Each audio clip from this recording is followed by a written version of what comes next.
Hello, hello, hello. Scripture Man Stan here. How's everybody tonight? Ugh, little heartburn. Never hurt nobody. Yeah, that's right. You may not get it. I ain't been sending it out. I don't know why. I got to be on there an hour before I get 10 people. It'll be all right, though.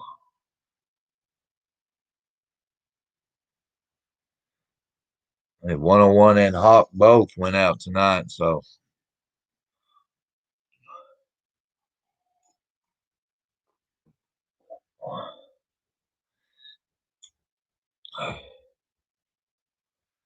no Murphy.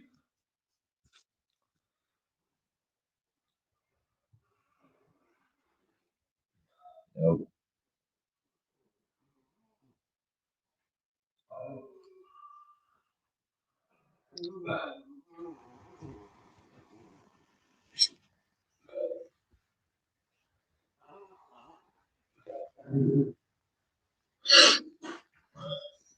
Yeah, I'm still trying to figure this out, guys.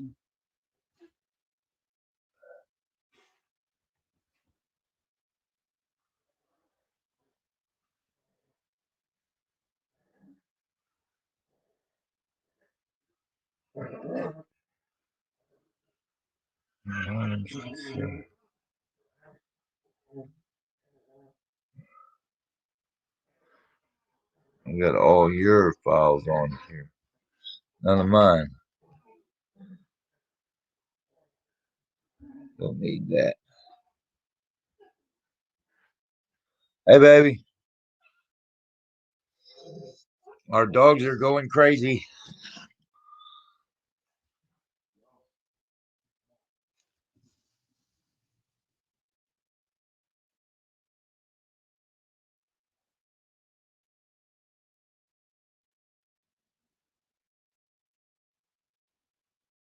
You want to come on the stream with me? No. There's Ronnie.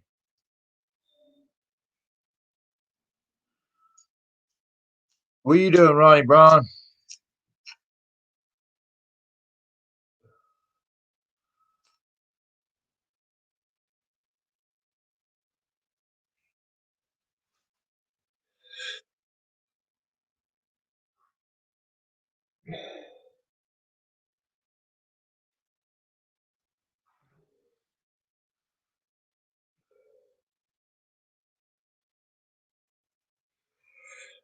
Do you watch Snafu Radio? Anybody here? He had a pretty interesting stream earlier.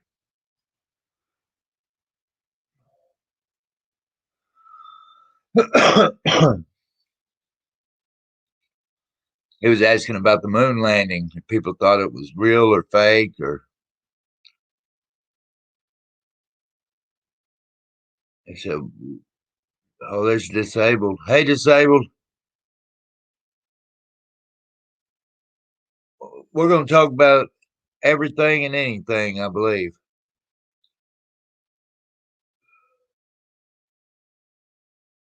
No holds barred. How's that?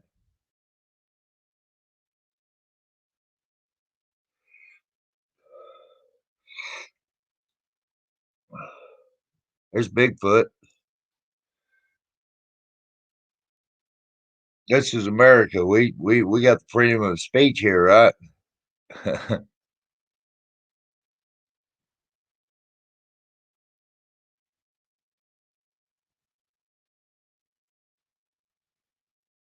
can invite some people up, I guess. Let me shoot this out real quick. Huh? That's what I'm doing. I know, and I'm slow.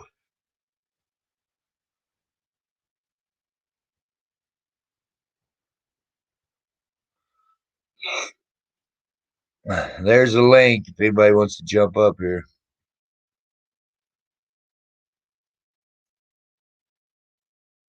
But yeah, they were saying some weird. He had two guys on there that basically, I'll just go out and say it. I guess they're what they call flat earthers. And they were doing. They've said they've done scientific experiments and this and that till they hear you.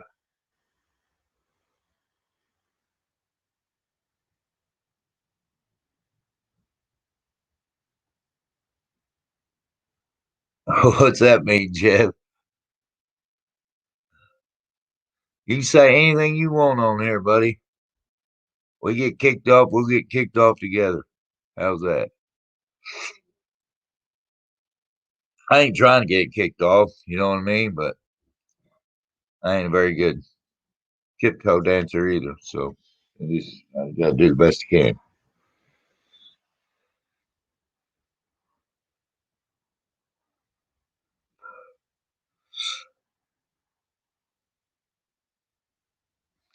Is it a full moon out there tonight or something, hon? My dogs are going, they're rambunctious. Oh, yeah.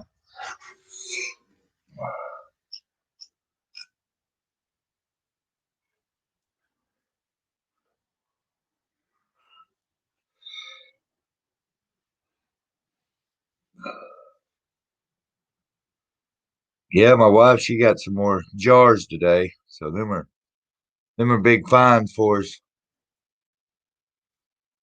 It's hard to find. There's a lot of people that can around here though. So that's good, you know. I wish more people canned worldwide, really. Self reliant people were better neighbors for the most part.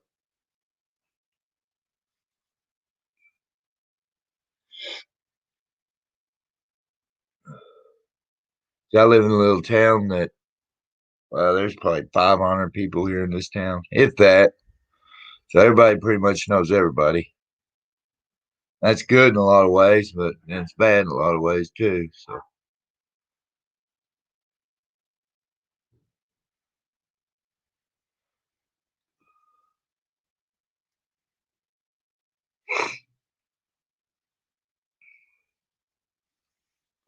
but I was going to dig into the Book of Genesis here on the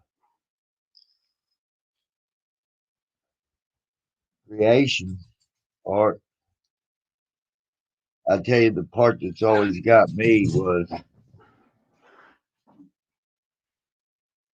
and I think it's in King James. Shh, quit, Murphy. And this is modern English version, but or then God said, "Let there be an expanse in the midst of the waters, and let it separate waters from the waters." So God made the expanse and separated the waters which were under the expanse from the waters which were above the expanse. Now, is the expanse talking about outer space there?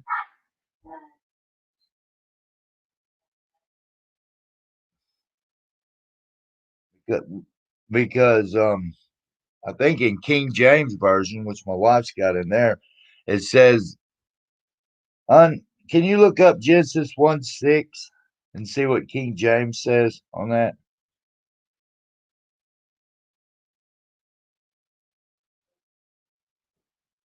If I'm not mistaken, I think it says firmament, and that's basically what they were talking about up there. They said ain't nobody went out of the outer space or into outer space because you can't go through the firmament.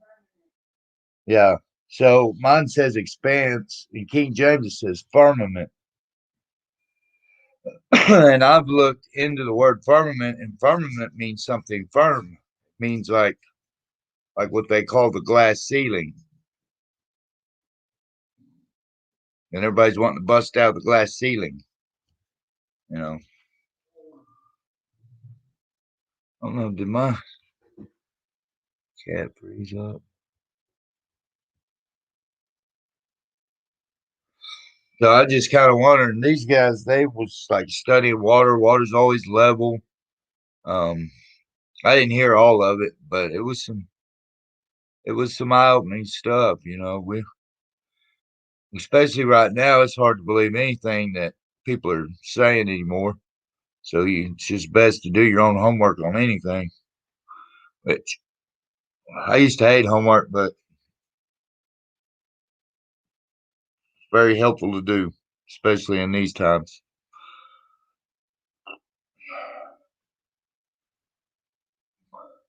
You coming up here disabled?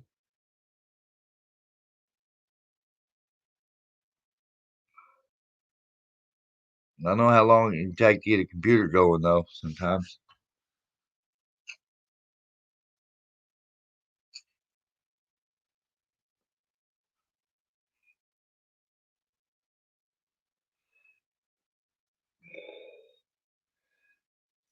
the expanse above is the sky. So what are they talking about? The waters above that? They said there's waters above that and waters below that.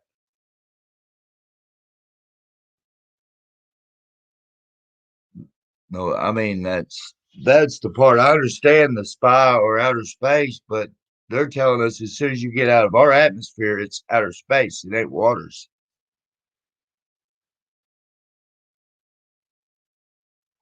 Okay. Yeah, the expanse below is the sea.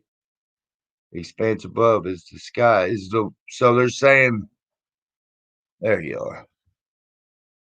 Good, because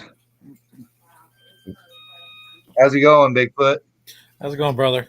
I was trying to get what you were saying there. Yeah, it's probably better if you explained it to me. Just um, talks about the expanse above. It kind of calls that vapor. He separated that from the expanse below, which, if you look in the very next verse, it goes into the sea. So the expanse below is the oceans, the sea. Okay. The expanse above is the vapor, which is the sky. Yeah. So they're basically saying that's water. Our air is water. Yeah, which It, it's vapor. Yeah. yeah, it's 90% or whatever hydrogen, I believe. Or uh, okay. But I just wonder what the firmament is. How's it going, Bigfoot? How's it going, brother? I was trying to get what you were saying there. Yeah, that's probably better if you explain it to me. She got she echoing or Expanse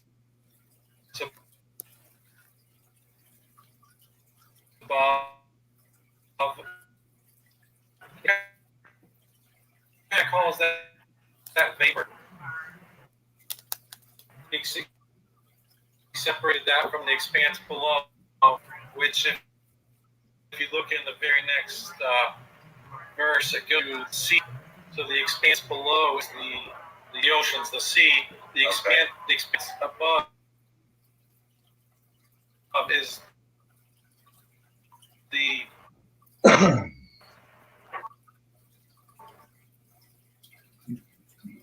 they quit. I don't hear it anymore. Let me read that again because it says, "Let there be an expanse in the middle of the waters, and let it separate the waters from the waters." And King James says, "Let there be a firmament in the midst of the waters, and let it separate the waters from the waters." Is and God made the expanse and separated the waters which were under the expanse from the waters which were above the expanse. And it was so. God called the expanse heaven. So the evening and the morning were the second day. And that's what you're saying is the first heaven, right? I didn't say that. Okay. Well, there's the way Paul explained it in the New Testament. There was first heaven, which was our sky. I don't know if Paul said this exactly or not, but this is kind of what they teach you in theology or in I never did complete it, but pretty much theological studies. they tell you that you have the first heaven, which is our sky, the second heaven, which is outer space, the third heaven is where the throne's at. That's where God's at. Yeah, and Paul did say I was whisked into the third heaven, or I was drawn into the third heaven. So Well, that would make sense, I guess. But yeah, it's talking in 6. It's talking about the it's calling it the expanse. it's in chapter or verse 6.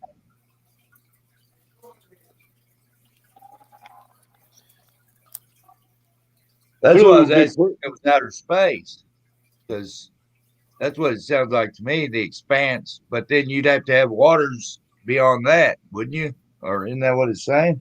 Yeah, well, if you look at verse 8, God called the expanse sky.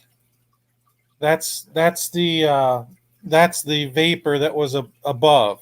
So the that expanse is called the sky. And then if you skip all the way down to verse 14, and God said, "Let there be lights in the expanse of the sky to separate the day from the night, and let them serve as signs to mark seasons and days and years." Yeah. Now, I thought the stars in the sky was to separate the night from the day. And can't say that about the moon, but. What does it say about God separated the light from darkness. God called the light day and the darkness called night. So the evening.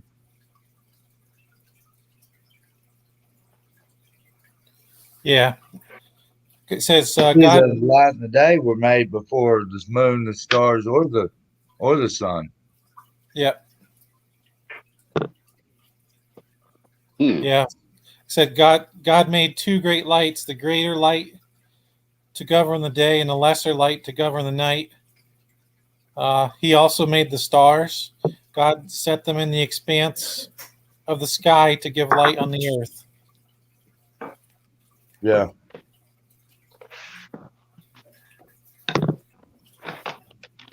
Good to see you, Disable.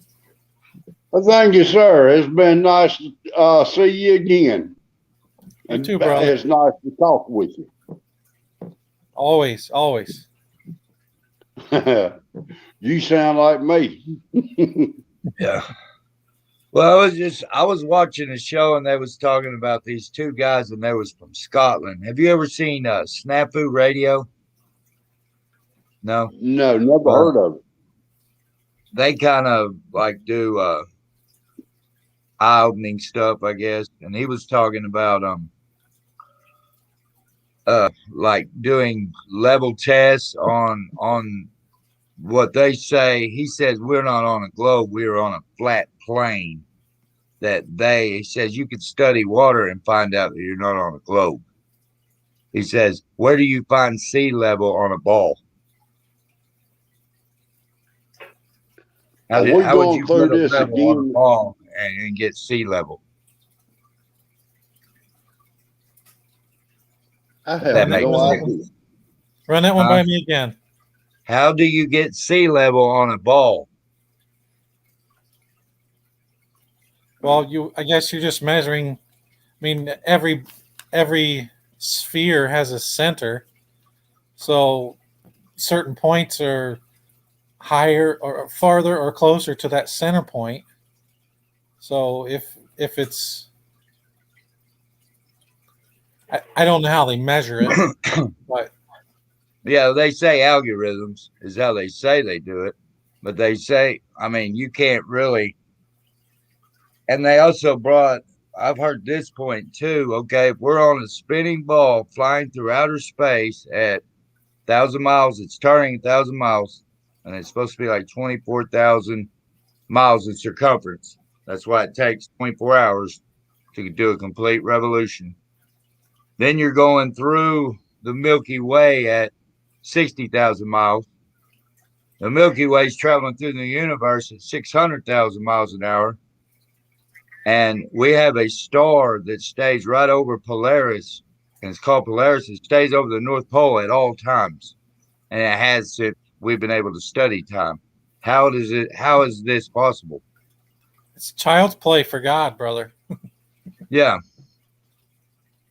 But I mean, I don't see how would that star, and I understand that's a good point, but God has made things kind of,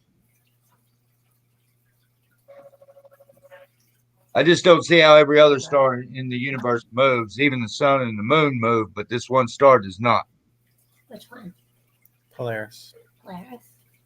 Yeah, we've guided for thousands of years by this star. This star is due north, is right over our North Pole. That's why it's called Polaris.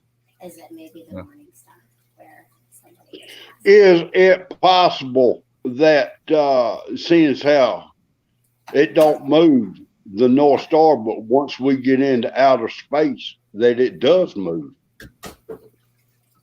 Well, if it moved there, it'd move here, wouldn't it? So are you getting it? I'm gonna be straight up.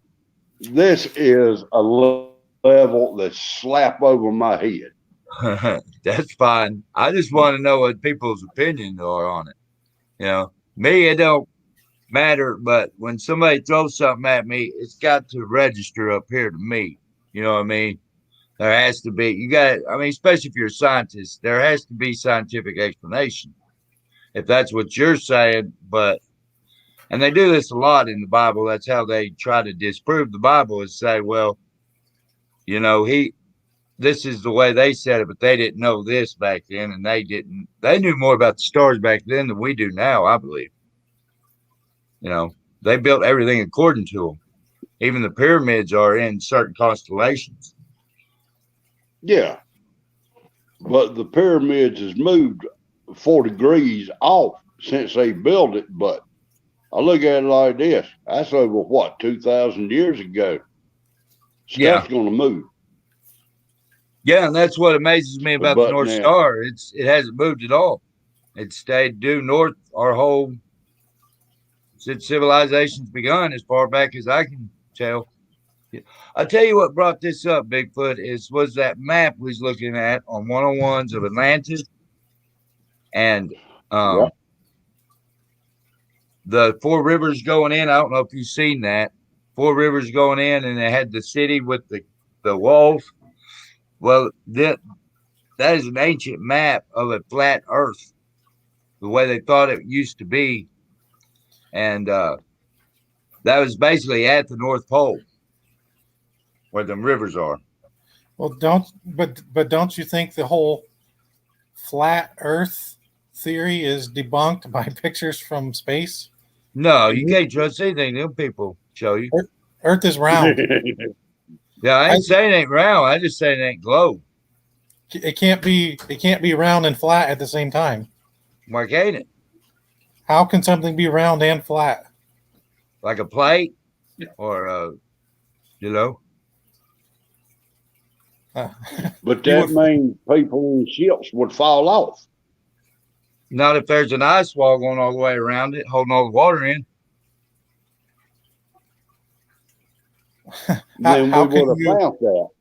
How can you We did, how can you circumnavigate the globe? the same way you circumnavigate a pond. If you think about it, I mean, just go back to where you don't have nothing you've ever seen on TV is encouraging your thoughts here. What would you think of the Earth? You feel like you're moving 1,000 miles an hour? No. No, because we're on it. And this is our center. Yeah, and they would tell you that gravity is the reason why you don't feel this. But yet you can jump in your car out there, do 60, and it'll put you on the back of your seat. Okay, let me ask you this. So you're talking a round disc, flat on both sides. No, it's disc, and then it has like the foundations of the world, like it says in the Bible. There is 4 foundations to the world, and on the inside of that is hell, We live on the surface, and above it is there's like a snow globe over us, and then it goes. But the firmament's what it's called, and it comes up from Antarctica, which is all the way around us, and comes up to a point. That's why whenever you see it rain, it makes a rainbow. It's actually shining off that firmament. This is just a theory. I'm all about theories. I like Bigfoot, brother. Yeah, yeah. You know, but there is some people that have looked into this, and they say it is plausible. Because if you go back and look at, I don't know if you ever heard of Operation High Jump right after World War II. And this is where they did the jump, and there was a guy named Admiral Byrd, and he was in the Navy, and this guy got the Medal of Honor. I mean, that's how highly decorated this general was. And he said he flew up on Antarctica, and they've got footage of he found 50, 60-degree weather down there. Think about this about Antarctica. This is the only place where we don't fight over, but nothing is down there but military. If we don't fight over it, why are they down there? Yeah, exactly. I mean, you can go down there and do a tour, but it will be a guided tour. You won't get to go where you want to go. You'll have to go where they show you to go. You know. Now, I do remember a while back ago, there was a Air Force guy who flew off course, and he saw some stuff he wasn't supposed to, and they grounded him from there on out.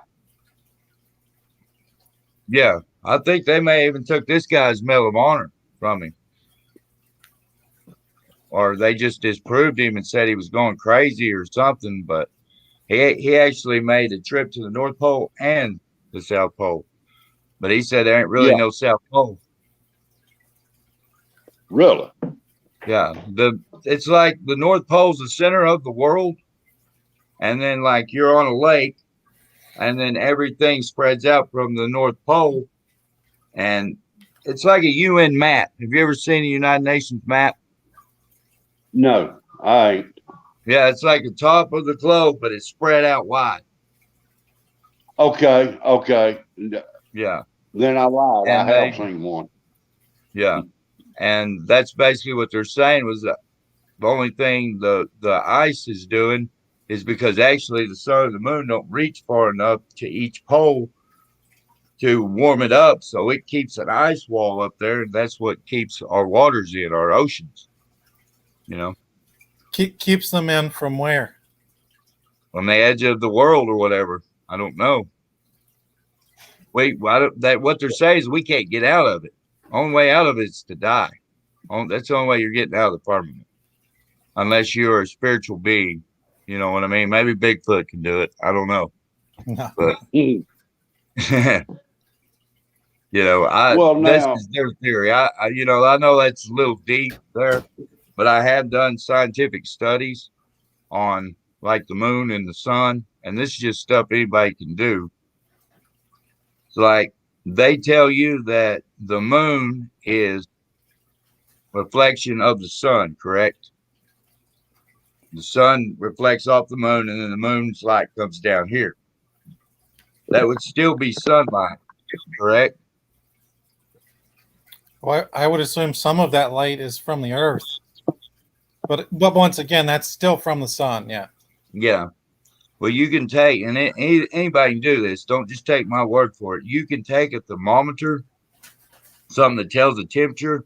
You can go out there during the day. You can put it in the sunlight. It's going to be hot. You move it into the shade. It's going to cool off. Exact opposite. You put it in the moonlight, and it will be colder than it is in the shade. Only a couple of degrees, but it will be colder. It's a putrefying light. It's a whole different kind of light. It's like the Bible says God made a greater light and a lesser light. That's like during the day you're growing two plants. During the day that plant grows towards the sun. At night that plant is trying to get away from that light. That's why they kind of wither, if that makes sense. And I have done experiments on that myself. Okay, so here's one for you. How do you explain the different seasons? What do you mean? Why is it? Why is the why at some points is it like right here in upstate New York? Right now it's spring. Yeah. A few months ago it was ice and cold, and a few months from now it'll be summer. Doesn't Well, that what- have to signify some type of spherical rotation? Yeah, but it can also spin. Like you have to knock out the way they're saying is we're not going around the sun and the moon ain't going around us. The sun and the moon are both going over us. Remember, we're now a flat plane. So everything you see above you is actually above you. It's not out. It's almost like basically how they were saying is they turned, we don't even know up and down anymore. They've told us so many lies. We think, you get closer to the earth, you're going into the earth. Or in the closer above, you're going out of the earth, but you're actually just going up and down. And basically, he was saying there really only thing they created gravity for was to convince people that they could stay on a spinning ball. It says you can explain everything with density and buoyancy. If that, you know what I mean? If anything is heavier than the environment it is in, it's going to fall. If it is lighter, it will rise. Like helium. Helium's lighter than air, so it rises. Or you put like a beach ball and you try to push it down in the water. The further down you push it, the harder it is to hold because you're getting more and more weight above it, and it's lighter than the environment it's in. Yeah, I see what you're saying there. Yeah, that's basically what they were saying is, but we tell people that we have gravity so people in Australia can understand why they're not slinging off this thing. They're on the other side of the world or however,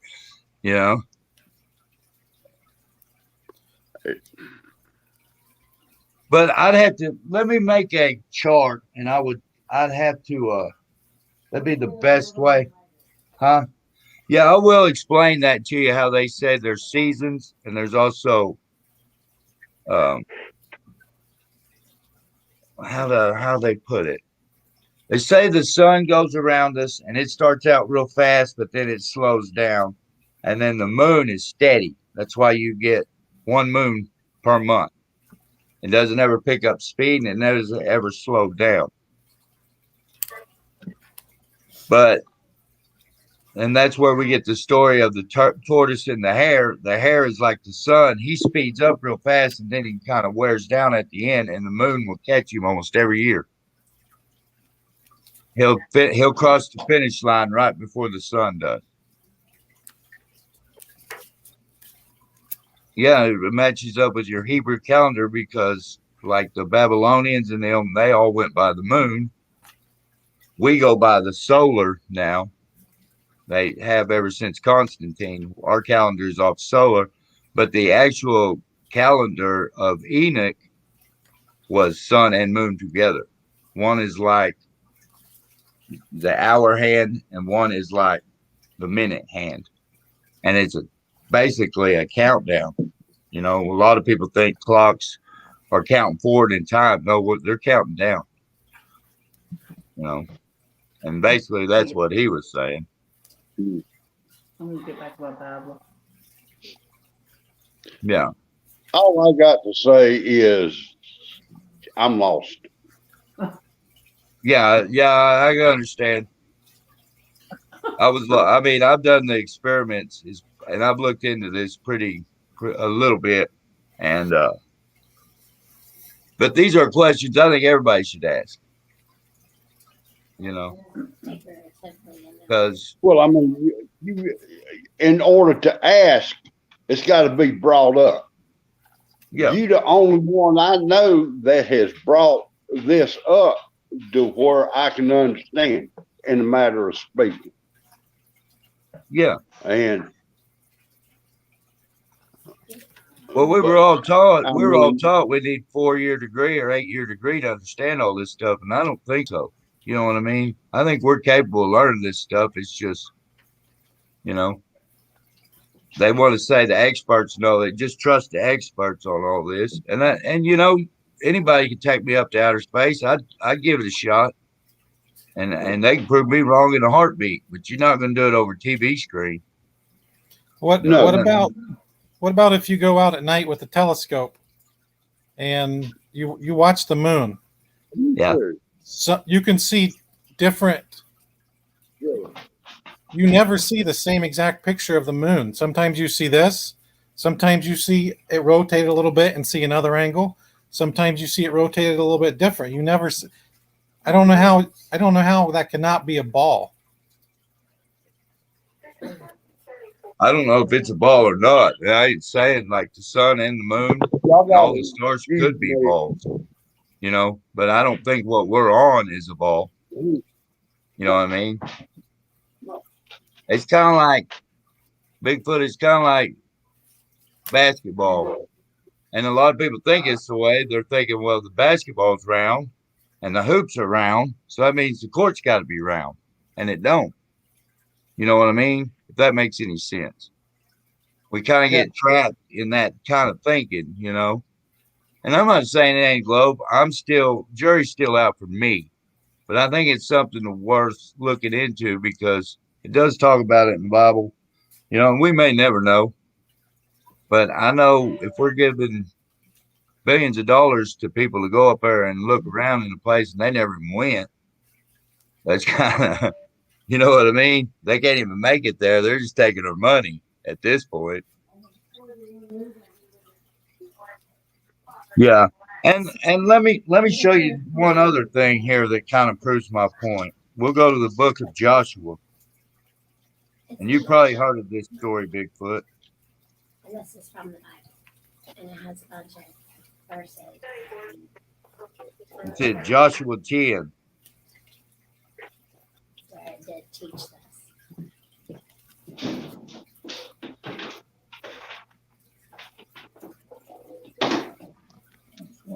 Find that, Tony. Oh. And this is Figuratively, it's not. Let's talk about figuratively. Mm-hmm. Talking Hello, about you this. ever heard? You're talking about this, the sun standing still, right? Yeah. It says, where does it say that? People were afraid. Trying to just get to the part. It's 10:12. God, Jim. On the day the Lord gave over the Amorites to the children of Israel, Joshua spoke to the Lord and said in full view of Israel, sun stand still over Gibeon and moon in the valley of Ajalon. Now, if we're going around the sun, how does the sun stand still over Gibeon? And then the moon stands, you know what I mean? So the sun stood still and the moon stood in place until the people brought vengeance on their enemies. And I guess what he actually did was give them more daylight to finish the battle. Yeah. Yeah. But I mean, That's the way I understood it. but that's specifically saying he stopped the sun, he stopped the moon. It didn't say he stopped the earth. You know? And I realize God can do anything he wants, but he's going to word it the right way, I would believe. You know? He ain't going to make that mistake, I don't think. But, you know, what did you? We are glad, but only recently have I come to see this. I also don't believe we ever went to the moon. We believe their lies, but God is exposing the wickedness. Well, that's basically what the guy put out was, do you believe in the moon landings? And he did a little, what do they call that, survey. And it was actually like 70% did not think we went to the moon. You know, which That right there, I'm more sure of. I'm more sure we didn't go to the moon than I am of flat Earth. I'll tell you that Go around the earth. because I've done a lot of studying on the moon landing, and you're not getting it done with that equipment. Not if we can't. I mean, really, if we could have done that in 1969, we should be running trips monthly now. You know, and science must be observable, testable, and repeatable. And they asked them, how come we can't go back to the moon? They said we destroyed the technology. Now, why would you do that? For one,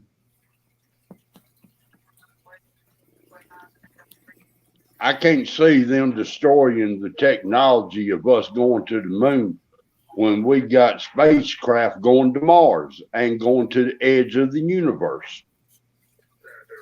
yeah, well, I mean, that was out of their own mouth. They said, we're like, how come we can't go back to the moon? They said, well, we destroyed that technology and it's been a painful process to build it back.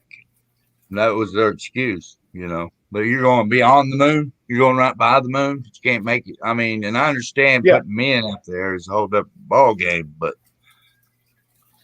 this was before we had microwaves, guys, or when microwaves first come out. You'd have thought we'd have gotten smarter than that. I tend to believe the other way. I do believe we've been to the moon. I mean, we're shooting rockets into space all the time. Even the new SpaceX stuff. I mean, they launch it all the time. We have satellites in space. That's how our technology works. Yeah. Then why did Okay. Trump come up with Space Force? Well, I got my own theory on that, but let me answer Bigfoot's question. Okay, Nikola Tesla created wireless communication, correct? Mm-hmm. Pretty much Yeah. the basis of it. Yeah, electricity. Yeah. Yeah. Well, he's the first one to come up with radar or the blueprints, what we got radar off of. Everything in the modern world that has really been created, 90% of it, Tesla had something to do with. And he was bouncing radio signals off to the other side of the world back in the 20s. And what he says in his paperwork is he was bouncing it off the firmament. Because you got to think, back in the 20s, they haven't put any satellites up there. If we have all these satellites, how can we go in the mountains and lose service? You know, that's the part of it. There's a lot of it that just ain't. I mean, they say that they're doing this stuff, but they don't really. You know, all you can see is on TV. I guess you go to Cape Canaveral or whatever and watch them do the space deal, but got their- You know, there's Stan, you don't see electricity, yeah, but you know it's there. yeah, There's a lot of things you don't see. I mean, you don't always have to. Like, I know I'll never go into space, but I also don't have to go to the moon to see the curvature of the Earth. It's just like when you're on a ship out in the middle of the ocean and you can see for a few miles straight ahead. But even with the best binoculars, there's only so far you can see because the Earth is curved. You can't see over that horizon. And that's they've got the zoom camera zooming everything back in too. Now, if you look up videos of that, Bigfoot, they say it goes over a curve, but then you can zoom it all the way back in. Now, you're right, to a point you will lose perception where you can't do that anymore. But there are studies we can do down here on the Earth that is going completely controversial what they're telling us. That's my point. Yeah, I'll never be able to go in the spaceship. You know, I realize that, but I can do my research and my history. You know, my homework here. And thing is if God will let somebody else have that truth, He'll let us have it too. You know what I mean? Regardless if we have the technology or not. And that's been the deal of the school systems, has been to try to keep us down, try to tell us, you're not smart enough to understand this stuff. Don't look at this is just, you'll have to look into all these zeros, you know, quadrillion zeros. And then when they get you quit looking at the zeros, then that's when they throw, stuff that's really impossible, like stuff 10 to the 50th power. That's 50 more zeros on the back end of that. And they're like, yeah, you don't want to mess with that. You don't have to go that deep into it. It ain't that deep. You can use practical experiments down here on Earth to prove if this stuff is actually, and I understand they throw a whole different atmosphere at us up there, but they say it's a vacuum, I guess. Space is a vacuum. Yeah, I don't know. And 10,000 times stronger than any vacuum we can create on this Earth. But I've seen vacuums crush tankers, train tankers, like train cars, crush them down to nothing. Well, now, like I said, this is over my head, but if space had vacuum like that, how come the satellites are still up there? How come they ain't been sucked in out of space?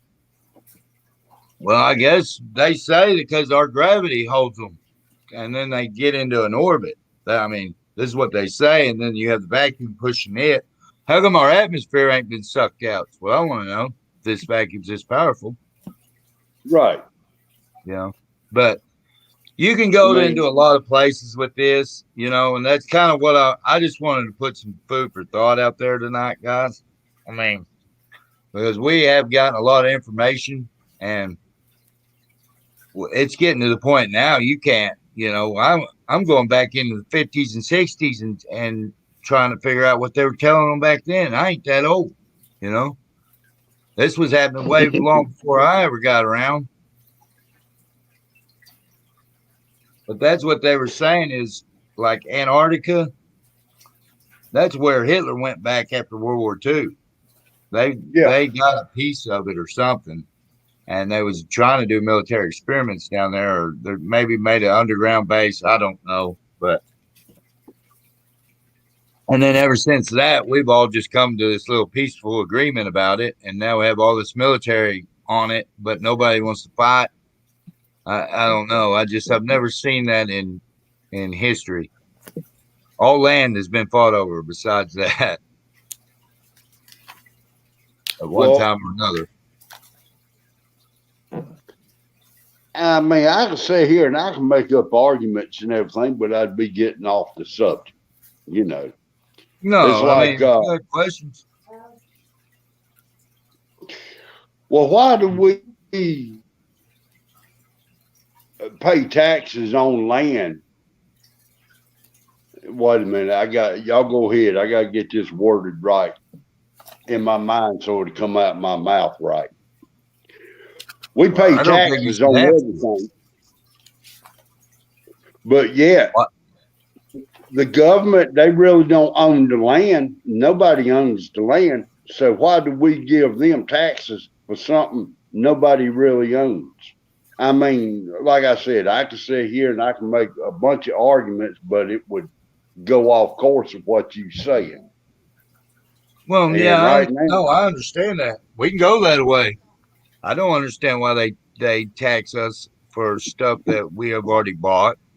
We put our hard sweat, blood, sweat, and tears in, and then now we have to pay them for the rest of our lives just to use it. Yeah. I never understood that. I don't understand how you go buy a car, put tags on it, get a license, and now, you went through all this safety and all these precautions, and now you got to pay them every month in case you wreck it. You know what I mean? Well, Because y'all don't know. Do y'all remember when you didn't have to pay for car insurance?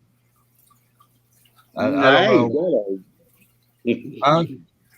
Well, here you didn't have to get insurance until I know I was in Oklahoma, and auto insurance was not mandatory. You did not have to have it where I live up until like the early 90s. I believe it's when they switched it over here.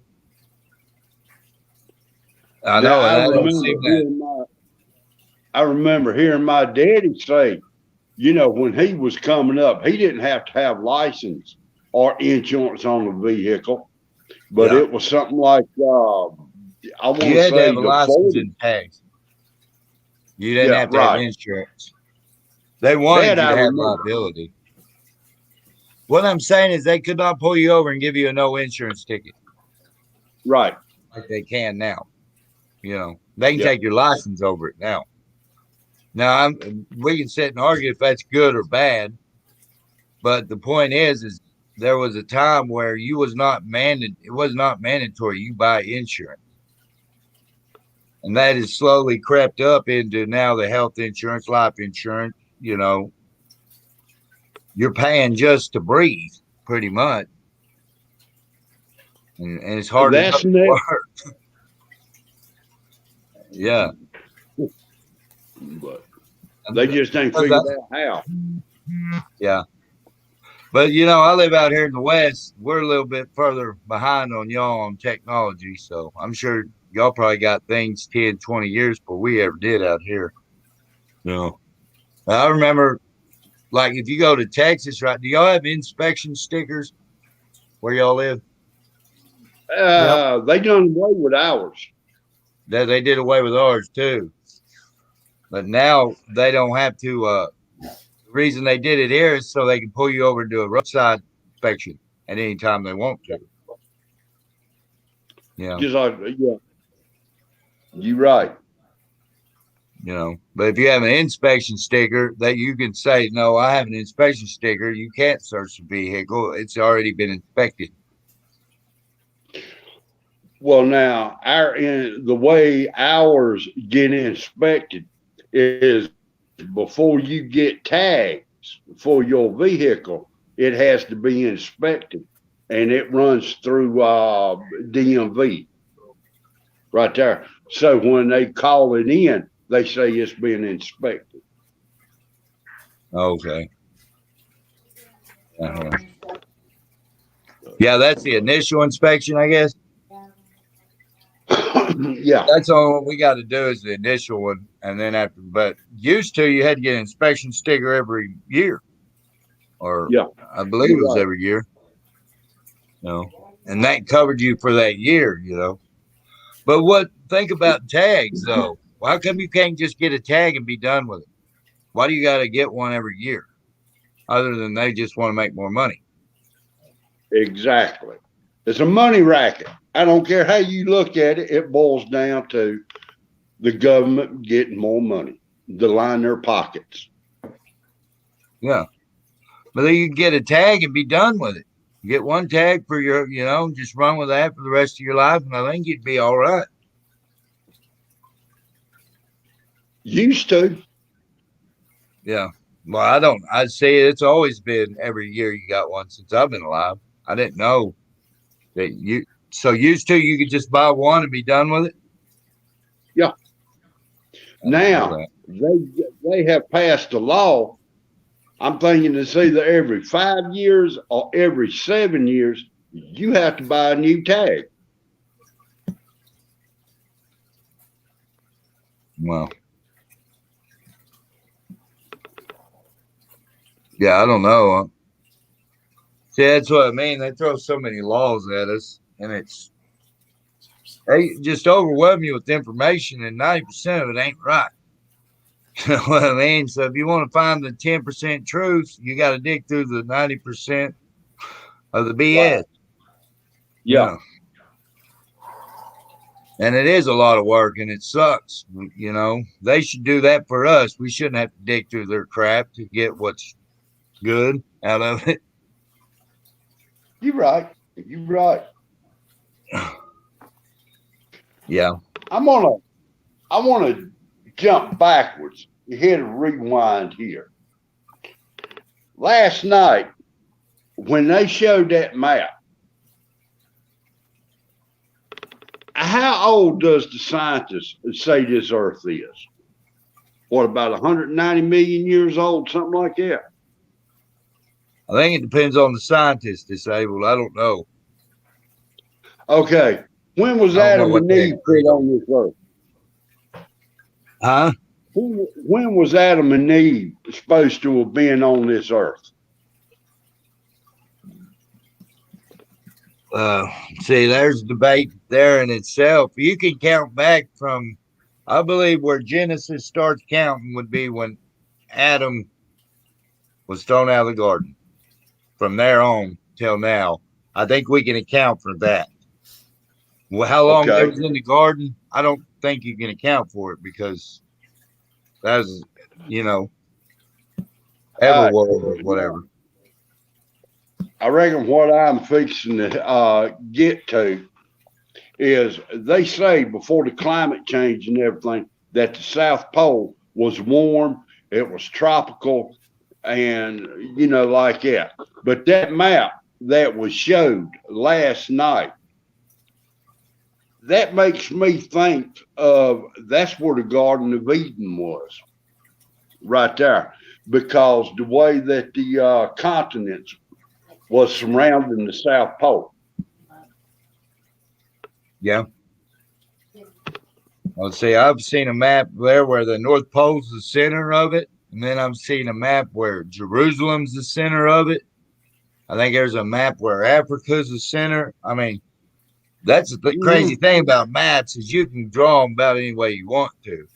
But the only thing you're gonna be limited to 2D because it's on paper and pen or paper and pencil. And then you can draw any map you want, 2D. Yeah. But and a lot of people believe that the Aurora Borealis is the energy that God put around the garden to keep anybody from getting back in there.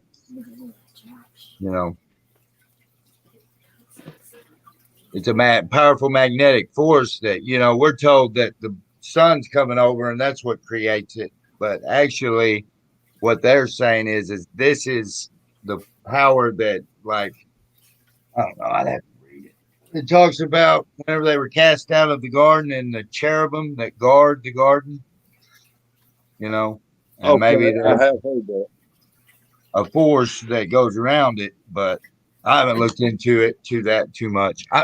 That's why I kind of asked Bigfoot because y'all are closer to the North Pole than me. If y'all have ever seen Aurora Borealis, Now Bigfoot's closer to it. Well, see, in the Civil War, they said they were saying it as far as Richmond, Virginia, and they have soldiers that wrote that down. That the Aurora Borealis went down real far that year, and it's supposed to, Sometimes, yeah. Yeah, and I don't know. I don't know what that has to do with anything, but now this last winter, they said that the lights could be seen as far down as Richmond, Virginia. Well, that's how it was in the Civil War then, because that's what they said in like 1865. It was like that. So it wouldn't surprise me, be honest with you. God don't do nothing for no reason, Regardless of what it is, it's God. God made it, so that's the way I look at it. But I've never seen it. Details.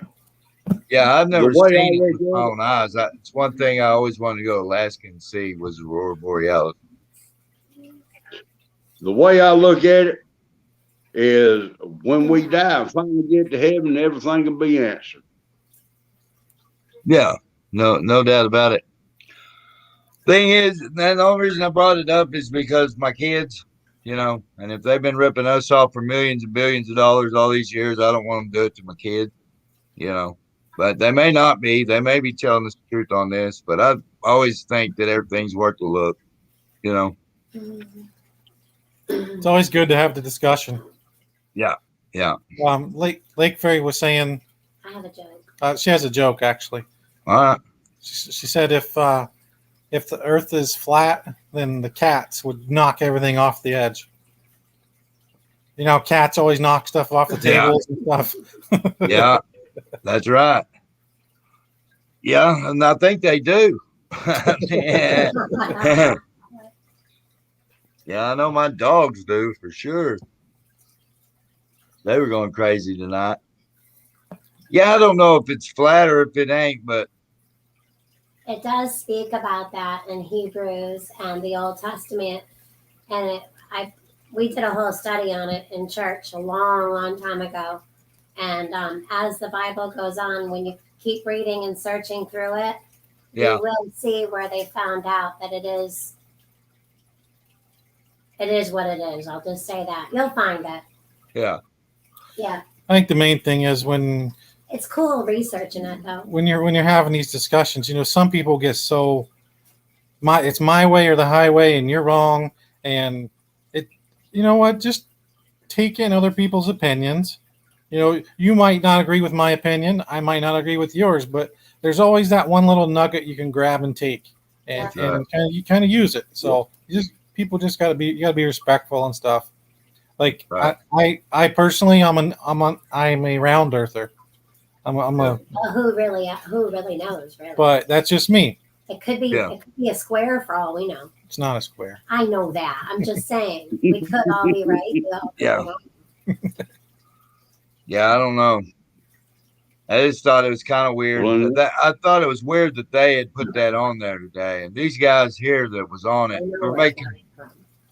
they were making some good little scientific little snippets. They didn't have, you know, awesome technology or anything, or even telescopes. So they were just doing little experiments down here on the surface, because that's really where we live at. And they're like, this ain't adding up. This ain't adding up. And this is really how it is. It's like water, like you fill up your bathtub, and water always finds its level. And water will always find the lowest point. And they do a lot of experiments with water just to find out, you know, how it reacts. But I just thought that, you know, I threw a couple of their little questions out there. And the North Star really did throw me off there. I mean, I'm thinking, let's Yeah, just I don't know start about small. that. I want to research that one. I don't know. Yeah. who's Because, to I mean, say that star's that- either got to be following us around or we ain't moving. One of the two, you know. Well, who's to say that North Star ain't a peephole for somebody on the other side? Ain't the what? A The peephole. peephole? Yeah, Yeah. you may be right there. Yeah, you may be right there. Yep. Because everything kind of goes around it. If you can do a time lapse on space and then speed it up, everything Yeah. in the sky goes around that North Pole. It's really the only thing that stays in one spot. Yes. Oh, yes.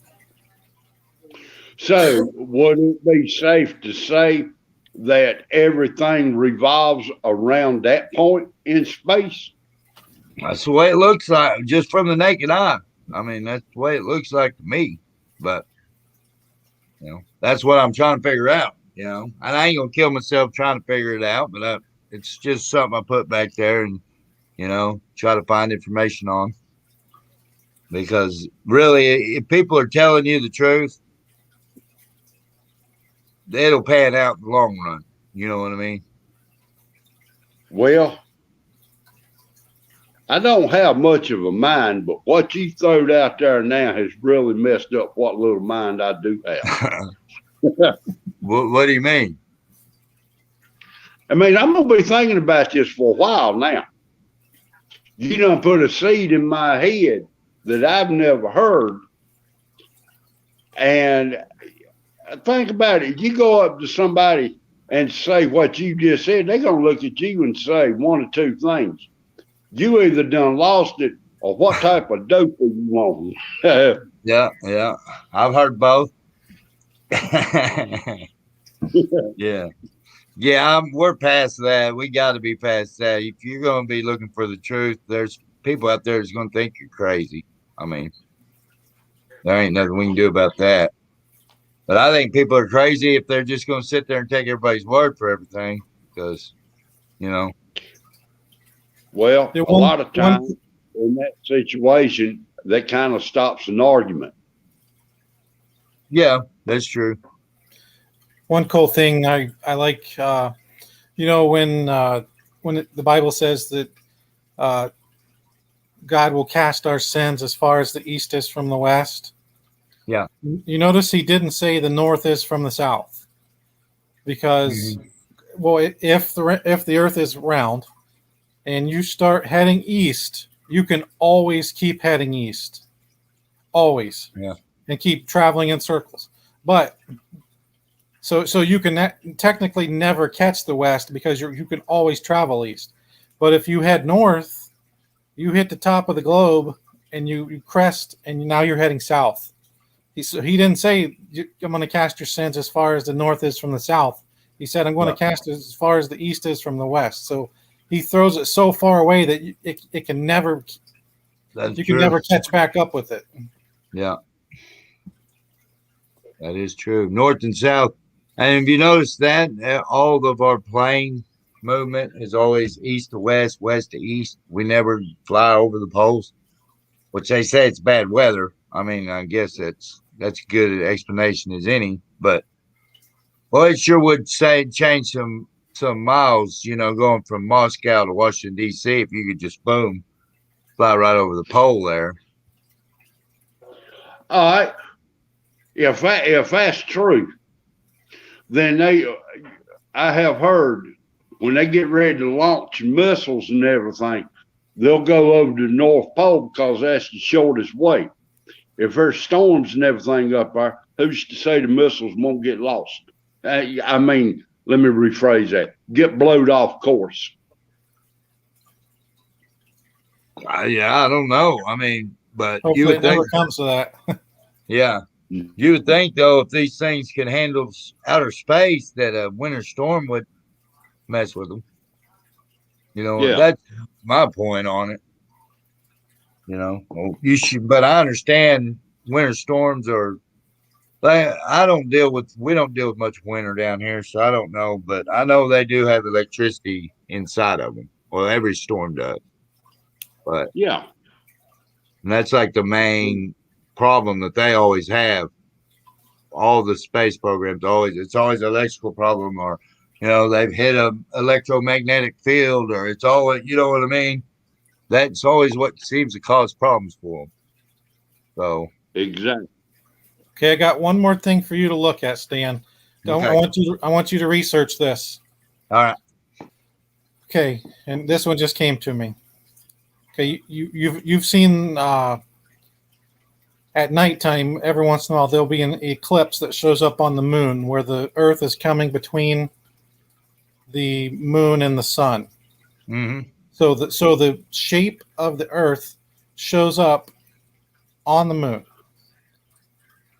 and it is always round. If there was ever any geometrical angle changes, it would show up as an ellipse or something like that. It never shows up as an oval. Shows up as a circle. So check that one out.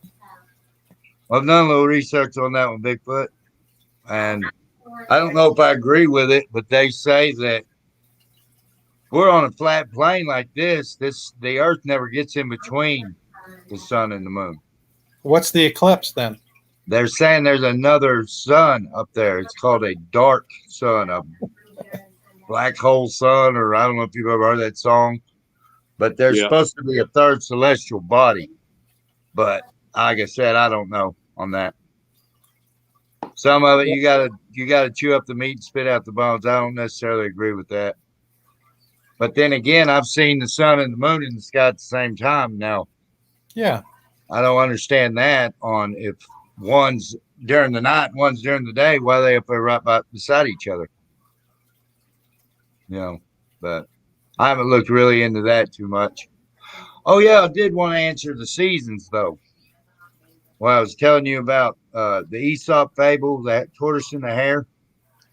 Well, the sun and the moon, they start at the equator during I guess it would be the equinox, right? Or the solstice. You'll start at the summer solstice, and the sun and the moon are both running around the equator. Okay.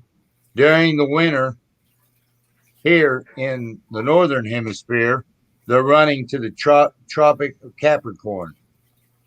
All right. And then when they reach that Tropic of Capricorn, that will be dead summer.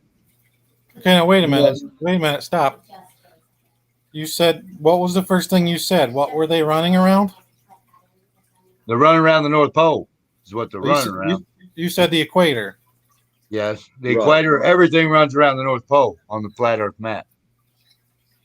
So you're saying on the flat Earth map, the equator runs through the North Pole? Yeah, let me get a piece of paper.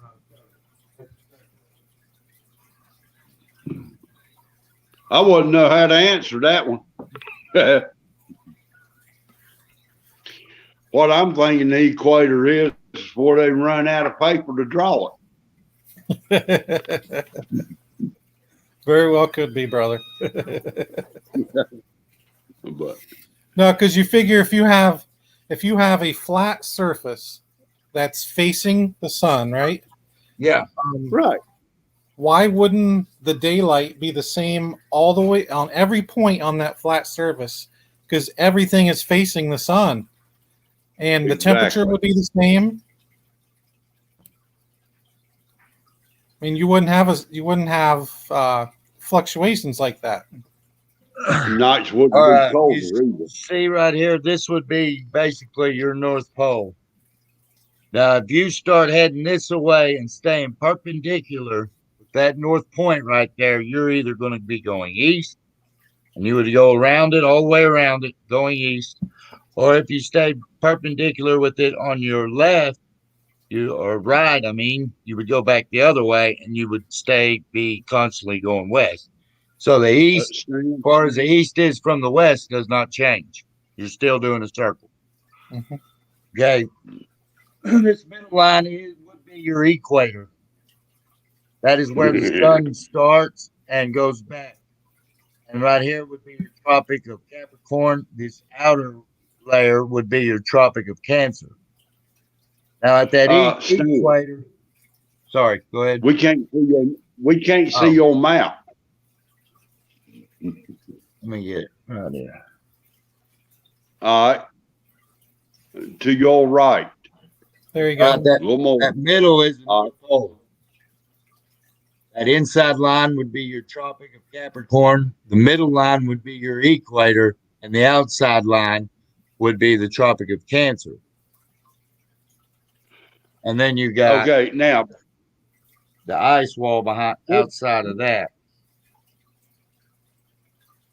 Bigfoot come up with a good question. If the earth was flat, how come the whole earth don't get sunlight? How big do come you we think got- the Earth? How big do you think the sun is? Massive. Yeah, that's what we've been told.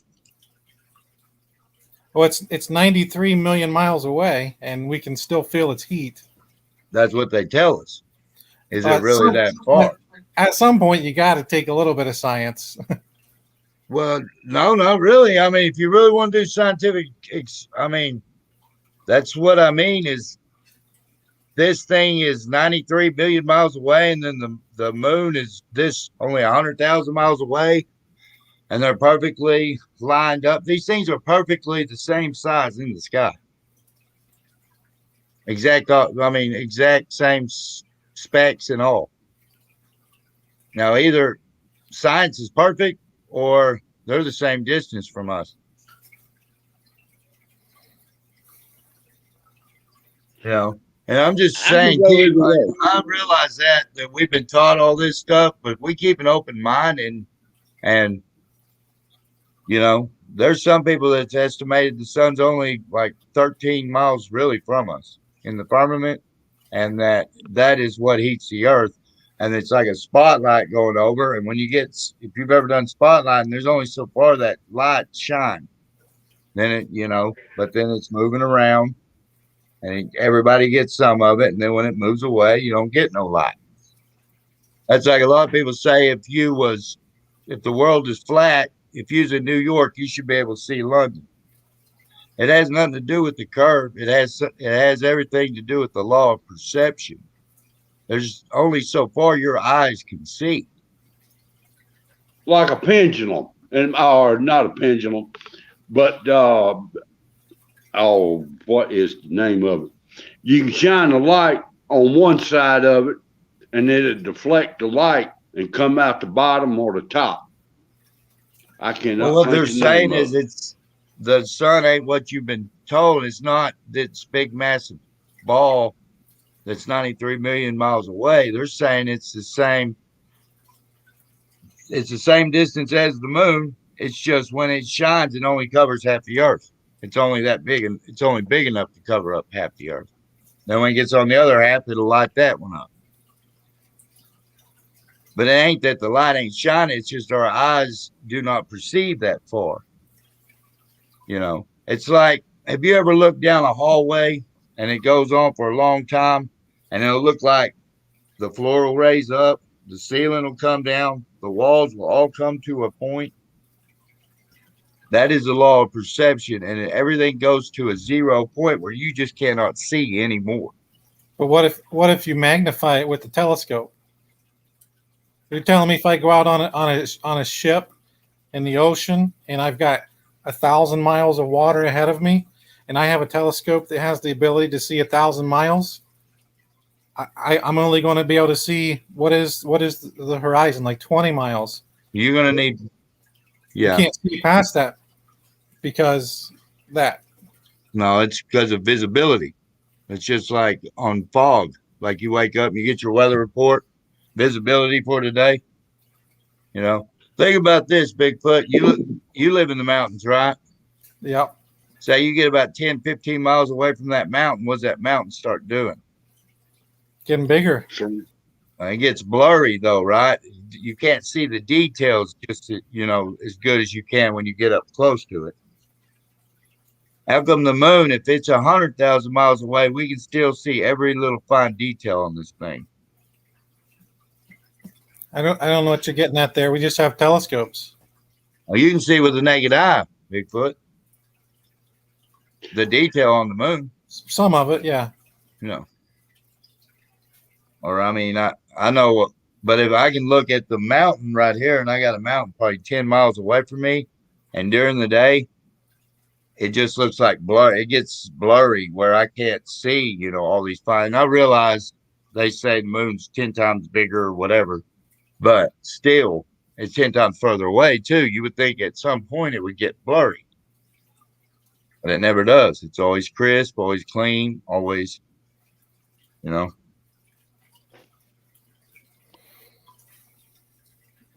You know, I don't know. There's a lot of stuff about this stuff I really don't know. There's a video I watched one time, and this guy's way smarter than me. But he had a video called 200 Proofs We Don't Live on a Spinning Globe, and he come up with 200. And the most I've seen proofs of us on a spinning globe is 10 or 20. So So- you're trusting a scientist. This guy's just like me and you, Bigfoot. He has no PhD. He has no, you know what I mean? Ain't nobody paying him to do what he does. Not unless it's YouTube or whatever. You know? Yeah. Hey, listen, I don't agree, but you'll never get a condescending, I know, remark from me. Listen, look. I have streams talking about Bigfoot. Yeah. I'm not going to judge anybody on any opinions. Yeah, that's fine. It's good to have the discussions, you know? Yeah. I appreciate it. And that's all I want to do is just talk about that. I mean, if people come to their own, they can look into it. You can say, oh, that's BS. I don't want to hear it. You know, I've heard enough or whatever, but we like to talk about stuff that I like to talk about stuff that ain't nobody talking about. Me You too. know? Yeah. and this like is one Bigfoot. of them. Yeah. Well, Bigfoot is, yeah, that one there. Woo.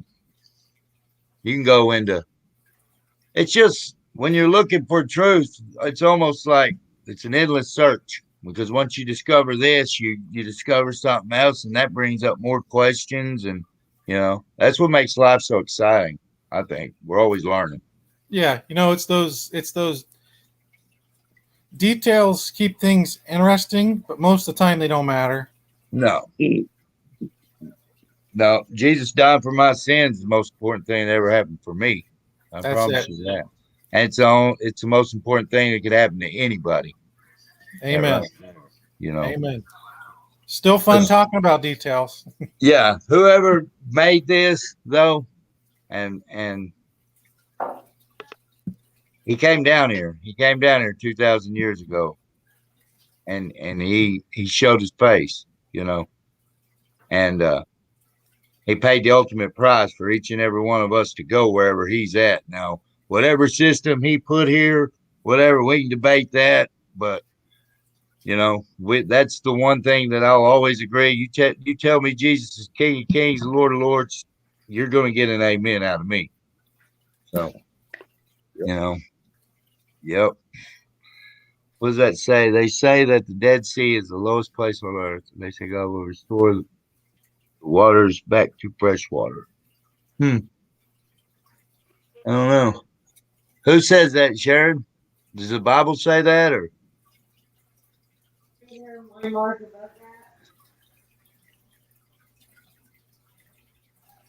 Yeah, I read some of it.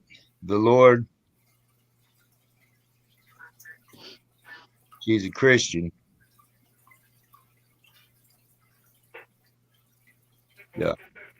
He transformed me. The Lord's love has transformed me. He never leaves us nor forsakes. You're right there, Sharon. Amen. That's a good God. Hey What Stan, were I'm gonna be hopping down. Okay, buddy. I want you to do a favor for me. Yeah, Give your wife a big hug. I will. I will. All right. Thank you, Bigfoot. Disabled, good seeing you, brother. Same here. Nice talking with you. Yeah. You guys have You're a good welcome night. back anytime, brother. I'll be back. too. Okay. Yeah. I mean, but we can talk about how the government's screwing us over here, disabled, if you want to. I ain't above it. I ain't Well- scared of them. They got away from Well, us the for long, government- too long. Government's been screwing us since we were born. Plain and Yeah. simple. Yeah. They ain't gonna stop now. No. But I mean, right now, I don't know. I done got wired down. You got my mind going in 1,000 different directions. Well, don't pull a Biden and trip up here. You remember that, huh? Oh my. Yeah. He almost caught himself till he landed on his face there. I couldn't help it. I had to laugh. Did you see that news clip where he said he had more votes than Biden himself and he was going to win? No, I ain't seen that one. Huh? Jeff said, my wife said, welcome to her world. But yeah. And now I saw a news thing where, let me get this right. Somehow or another, she's wanting to get up with Pelosi and about a rigged election. I saw that on one of my news feeds. I didn't read it because I've got probably Who ill said about that? it. Kamala? Pelosi. Oh, Pelosi? No, She wants Pelosi. the power herself. Huh? I think it's in between two of them. I think it's going to be between the two of them. That's going to be between Pelosi and Kamala. You're probably right. You're probably right there. Well, Biden he ain't running nothing. I mean, he'll just be sitting there talking and lose his train of thought, and then like, well, anyways, it's like you're president, you can't be doing that. I mean, anyway. Well, now, did you see 101 last night? On what part? Yeah, I was on there a minute. I can't think of the name of the person that he said he was watching. But I got on his site today and I watched a little bit of it where the woman was talking. If you ain't seen who he's talking about, you really need to go pay that site a visit. Oh, Ain't she I'm knows, not, is it? I'm not gonna say nothing about it because if they wanted to, they can come get me, you know. Yeah. But you really need to get on there, and it does make a whole lot of sense what that Yeah. woman's saying. Well, that's kind of worked in our favor. These people are so power hungry and greedy that they always knock the other one off the top of the hill. You know what I Well, mean? now Kamala has put more people away than any other judge I can think of. Okay. I'm not saying another judge has, but Yeah. for her to run as vice president, and I'm starting to hear a bunch of things that she has said is starting to take place. Yeah. And I'm wondering if she does the 25th Amendment, she's going to be worse than Biden. Yeah. Yeah. Yeah. She was putting people in prison for 20 years for pot. Yeah. Yeah. I mean, yeah, she's a radical, out of control. Yeah, but we'll get some coffee. I'll be right back. All right. Give me a cup while you're at it.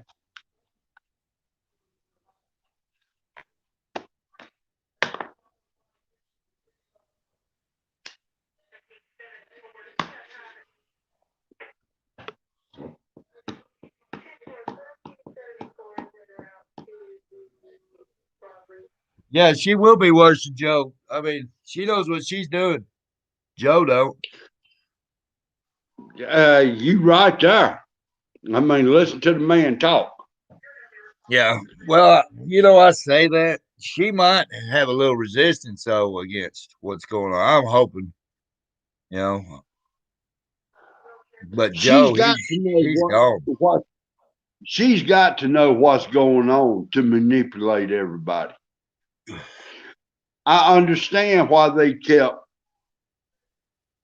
a certain person in the basement for so long. He can't Well, yeah. he can't put two words together. Yeah. They said the wind's what knocked him over. Is why he fell up there. But I didn't even see the wind blowing his hair. That wasn't that powerful of wind.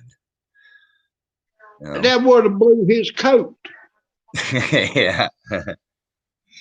Yeah. That's what I mean. I mean, common sense will tell you if the wind's blowing, you lean into it. You keep from getting knocked over. Yeah. My wife says it was Jesus whipping him down the stairs. That's just flat out clumsiness. Yeah. Yeah. I'll say he slipped up there, but, He just slipped up and the camera was at the right spot at the right time. Yeah. Yeah. It ain't no telling how many other times he slipped up and the camera wasn't there. But I will say this for the man. Okay. The man has had some terrible loss in his life. I do believe that with all the losses that he has had, it has played a big part on his brain and memory. Yeah. You know, that's the only thing I can say nice about it. Yeah. I used to be a CNA, and me and my wife, we both worked on Alzheimer's Hall, and some were worse than others, but that is the first step of dementia. It's what they call it. And when you can't string sentences together, a simple feat, you're tripping up, you're falling everywhere, you don't know where you're at, you're asking, just confused all the time. And that's what he seems like to me. What am I supposed to be doing? Well, see, I lost my mother to Alzheimer's. And my father, he was classified with COPD. And right before he passed, he got Alzheimer's. You know, he was in the real early stages. So when it comes to Alzheimer's, yeah, I've got a little bit of experience in that. Yeah, it's a sad disease, really. It really is. I mean, my parents, the last 3 years of their life got cheated, I think. Yeah. You know, because mom and daddy wasn't allowed to be together. Yeah. But Yeah, don't feel bad on that disabled on what I was talking about. I'd say 98% of people I bring that up to, they're like, you're crazy or whatever, but I don't really care. It don't hurt to think about things, you know. People can call me crazy. It's fine. The world's crazy, and if I'm the opposite of that, I take it as a compliment. You know what I mean? well, I've been called crazy all my life. It don't bother me. It's just like water on grease. It rolls off, you know. Yeah. But I do want to say one thing. Okay. I have to voice text. All right. I cannot sit here and type. I don't know if it's the medicine that I'm on or what it is, but my hands are so shaky, I cannot even write my own name. Huh. And me and my wife went and had POA papers in the will drawn up this week. You know, Oh my. to where she can find my name to stuff. Yeah. And I mean, it is that bad. And the doctors are trying to get me appointments to see what is wrong. Then you just shaking or? Yeah. I mean, right now, I'm all right. But if I try to do something, if I hold a cup of coffee with my right hand, Yeah. I can walk 5 feet with a cup of coffee in my right hand and done lost half of it. All right. But Well, I'm gonna put you down. I'm gonna put you down on our prayer list here, Jeff. That's for sure. 'Cause, well, I appreciate it. You need to put my wife on the prayer list as much What's her name? trouble as I give her. what's her name? We'll put her down too. Believe it or not, her name is Dixie. Dixie. Yep. She is the 4th Dixie I have met in my life Oh yeah. that were females. The other one is a guy. That was my high school song when we scored a touchdown in football. That's what our school song was Dixie. So that's one of my favorite songs. Which I'm from the South too, so I love the Dukes of Hazzard. Now, back in the day, I'm talking about my teens, 16, 17. Yeah. That was the only way my wife knew that I would be drinking a little bit, because I'd come home singing Dixie. And look away, look away. Yeah. But I know what you're saying. well, Stan, I'll tell you what, I'm gonna cut it loose right there on that one, and I'm gonna have to get in the bed. Even though I took a nap, I'm still getting drained. Good deal. Good deal. We'll see you. We'll see you. We thank you, Disabled. No problem. I thank y'all for having me, and I appreciate talking to you. Yeah, you too. And anytime. I did not get your email. It cut off before your email got put up earlier today. Yeah. But Devil, you put that email back up there. He said it cut off before he got it. Well, see, there's a question I was wanting to ask your wife, and the best way to ask her would be, I figure, on email. Like that. Yeah. It's got something. Does your wife, does she do jelly and jams? Yep. Salsa. That's the what it is. I made some great jelly and it did not set up, and I want to know what I did wrong. Okay. Yeah, she'll know all about that stuff. She's good on that. All right. There's Well, my Stan, email there. Yeah, I can't see it. I'll have to go Okay. back later All on right. and pull it up. She's All right, got it on Stan. there. Okay. God bless you, I'll get it. Disciple. Same here. You and your wife have a safe and a good night. All right, we will, buddy. All right. Bye. Bye.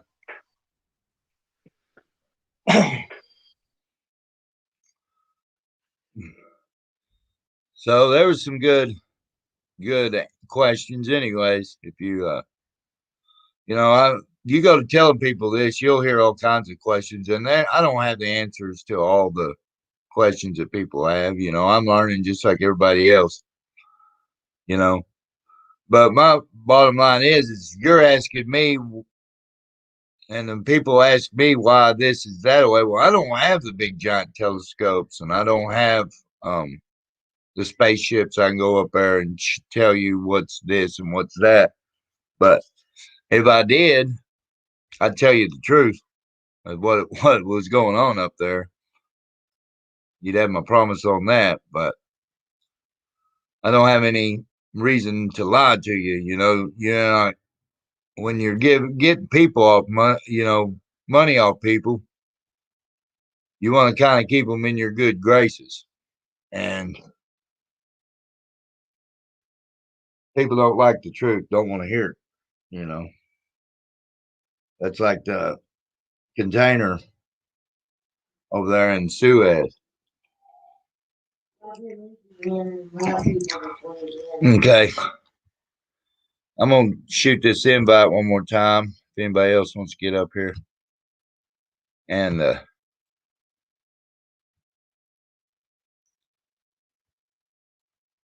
it's pretty much, that them containers there in Suez. Well, common sense tells you take the containers off of the barge, then the barge will move. But they still haven't took these containers off yet. It don't look like they're going to. I mean, and I can't see the logic behind that. Unless they just don't want anybody to know what's in them containers. That's your only option at this point. This thing's 220,000 tons, slammed sideways in a canal, and you're not in a big scramble to try to get this thing loose. You're not, doing all you can. You get the containers off, you turn the thing sideways, you hook up tugs to it, and you pull it on down the canal. But you got to get the weight off there, or it ain't going nowhere.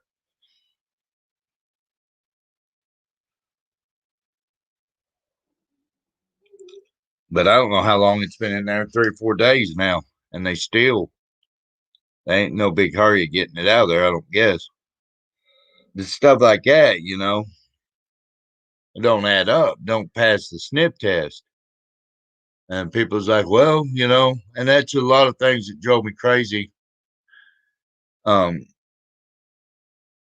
Used to, because I've always been into politics. So that was my major in high school. I've always been amazed by politics, how so many liars can be liked, because I always hated liars. Even in school, person lied to me, I'm a lot more forgiving now than I used to be. But that honesty and trust went a long ways with me. Now, I guess that's the way I was raised.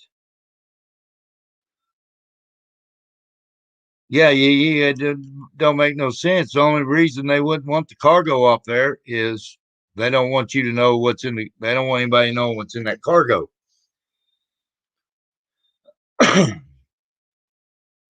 But, I'd go around, I'd try to get people to vote. You need to vote, you need to vote, you need to vote. And then people's like, well, and I'd tell them this one's a liar. And they're like, well, they all lie. Well, this guy ain't even got in the office yet, and he's already lying. You're going to go ahead and vote him in? You know what I mean? I realize no one's perfect, but this guy is, Clinton, committing political suicide, and you're just like, oh, it don't matter. You know, if I don't understand why you'd even vote at all if that's just the attitude you have on it. But I see a lot of people that are that way. They're, and I understand it is disheartening because most of them are liars. But they're only liars because we don't hold them accountable for lying. You know, if you don't get held accountable for something, you know. Oh, no doubt about it, Yee. That was done on purpose. By who is the question? I know it was done on purpose. I just don't know who done it. And but if my suspicions are correct, this is a good thing. But the simple fact that they wanted that to go on down the canal with no problems. They don't want what's on there to be known. We'll just put it to, I'll just say that.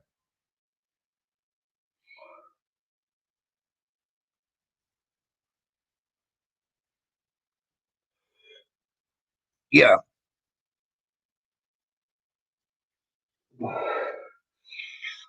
Yeah, they came to a screeching halt, though. I mean, you can look at satellite picture imagery, and they're backed up. I mean, you'd think these ships would just go on around the deal of Africa because you still ain't even got any containers off of it. Until they start doing that, you're nowhere near to getting it moved. You're not going to move it. It's too heavy, too big. So they're in a pickle for sure.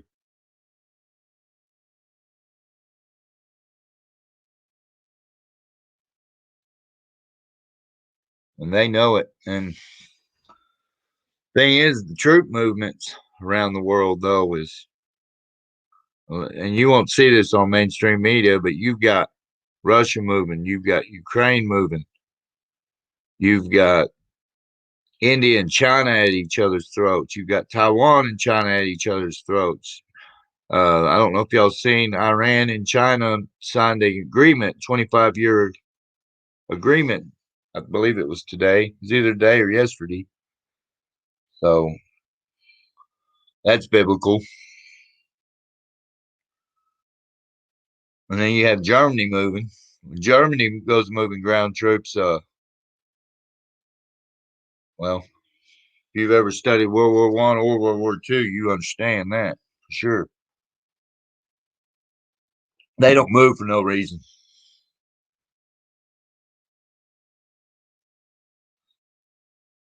But yeah, it's whatever's going to happen, good or bad, it's probably fixing to pop off. That's what I'm thinking. I mean, I just see too much heading down that river. And only thing, the barge thing kind of threw me off because really that Suez Canal hasn't been really blocked off since I think it was the Arab Israeli war was the last time they was even. No doubt about it, Yee. We are in the end times. Patriots, patriot. How you doing, buddy? We're just sitting here talking about the troop movements around the planet and just what's going on today because it's crazy. I mean, everybody's doing everything. Then you go down the border. That's a nightmare down there. I used to live down there. Living the dream. Yeah.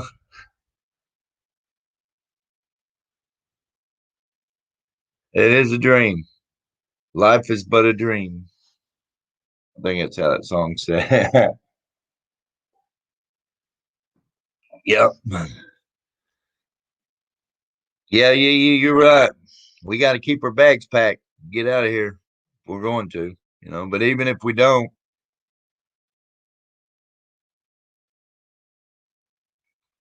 but we should live that away anyways. It shouldn't have to come to all the signs and this and that. I mean, everyone here, we're not promised tomorrow anyways. There's 180,000 people die every day. So it's best to just be ready to go at any time, regardless of what's going on around you.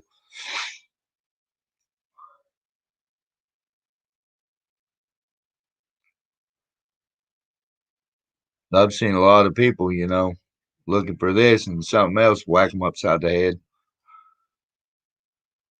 But I know that as long as I'm here, I'm going to be standing and fighting and calling out these people for what they're doing, because I'm a Christian, and that's that's a commandment from Jesus, is you take care of the widows and the orphans. That's the ones that have been left destitute here on this place. They don't have nobody. That's the void we're to fill. And yeah, you don't get no rewards down here for that.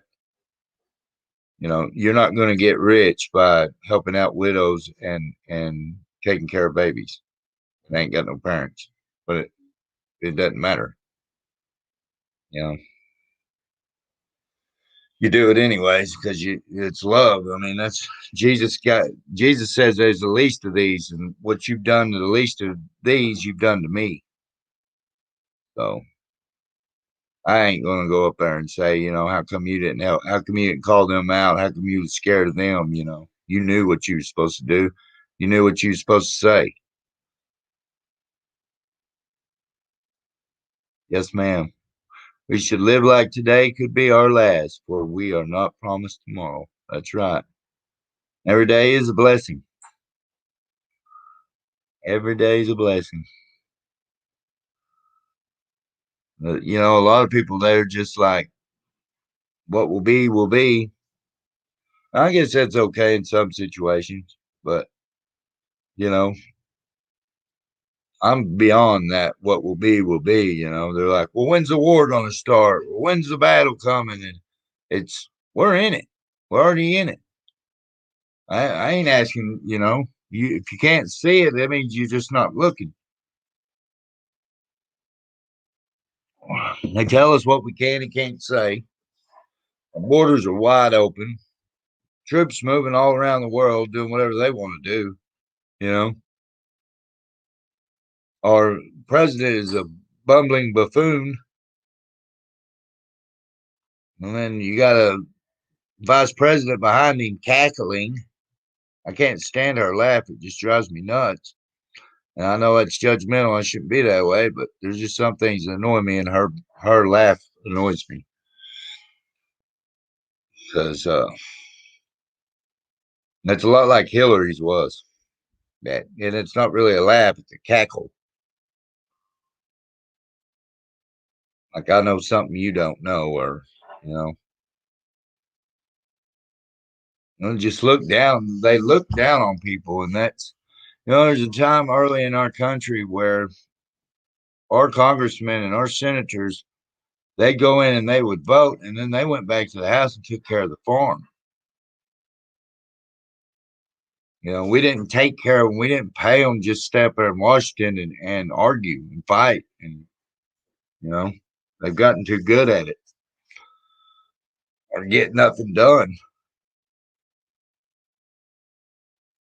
I mean, you get to sit up there in Washington, you can just keep adding on to them amendments. Just keep on. You're up there all day, not doing nothing else. And that's what we don't need. But back then, they all had a farm to go back to. They had families to take care of, and I don't know how much they was getting paid to be congressmen, but probably wasn't much. Probably wasn't much. Wasn't enough, I guess. But that's the thing that will blow your mind, is just how this all came about. How did we, and I mean, I include myself in this, how did we get so dumb? How did we get so lazy?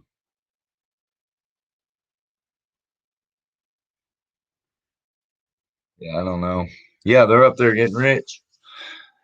they're taking everything we work, we rip our backs out every day. And, I'm not money. I'll take it and I'll go as long as the good Lord gives me what I need. I don't worry too much about money, but there's people that like my father-in-law and stuff. I mean, he can barely get around so anymore because he worked so hard in his life and he barely lives off. He retired and he barely lives off a little bit of scraps. And then him and his wife, they go and sell fried pies and stuff just to get a little extra money to live off of because they get about enough to pay the bills, you know. And I mean, this man built things. This man was a welder. This man was a CNA and a CMA. That means he took care of the elderly for years and years. Actually done this world some good, and he struggles in his last years. And then you have the people up there that have done nothing but sold us down the river, and they're cashing out, and you know, we they get to go on the islands and they get to go on the cruise ships, and they just go down as a hero, and they haven't done nothing. And that's what I'm tired of. We have people here, and we're looked at as scum, and we turn the wheel, and all they do is put spokes in it.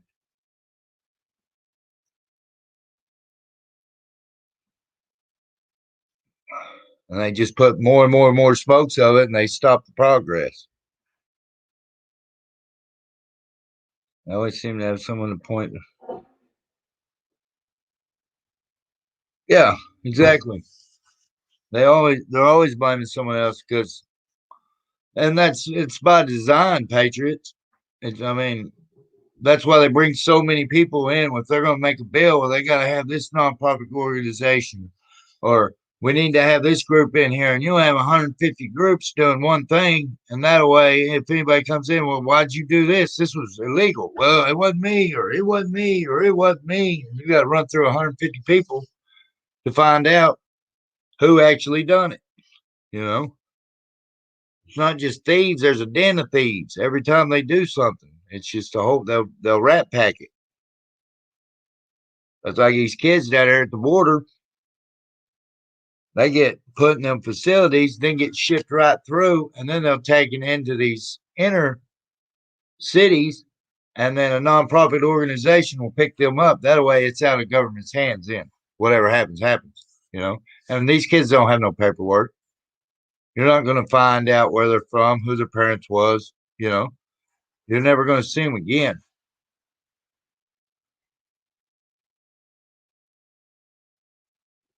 And it's sickening. But, a lot of people are just like, oh, they're coming up here and they want a better life. Yeah.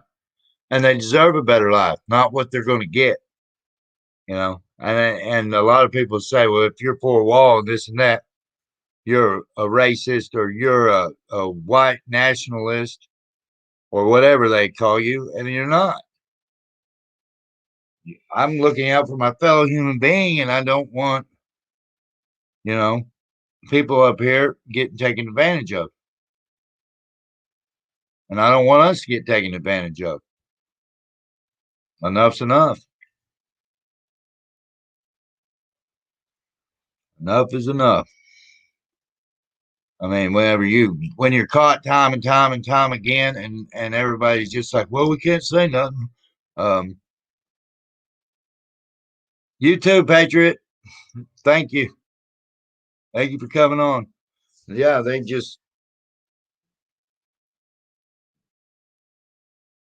that's what gets me. I mean, we're not even trying. Thank you, Patriot. We're not even trying to call these people out, and everybody can see what they're doing.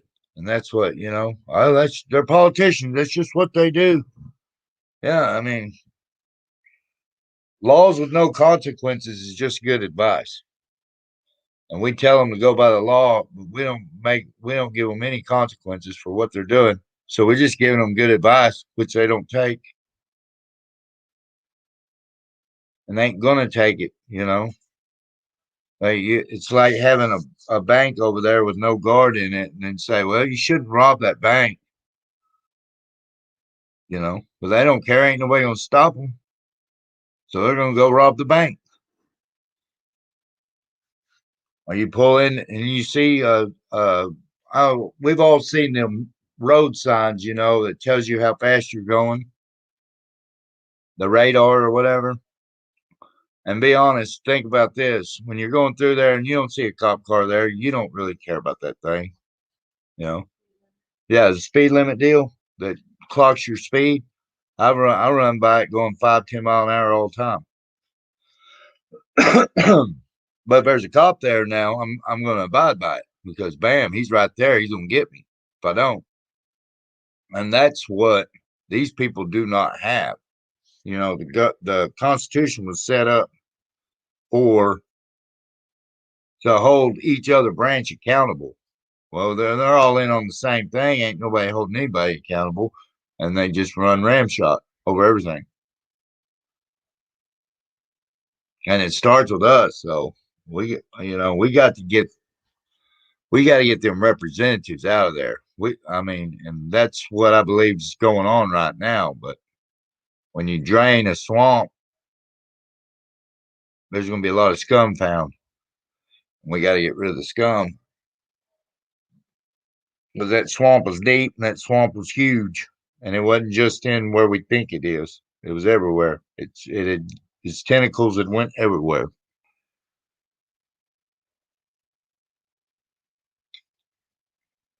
That's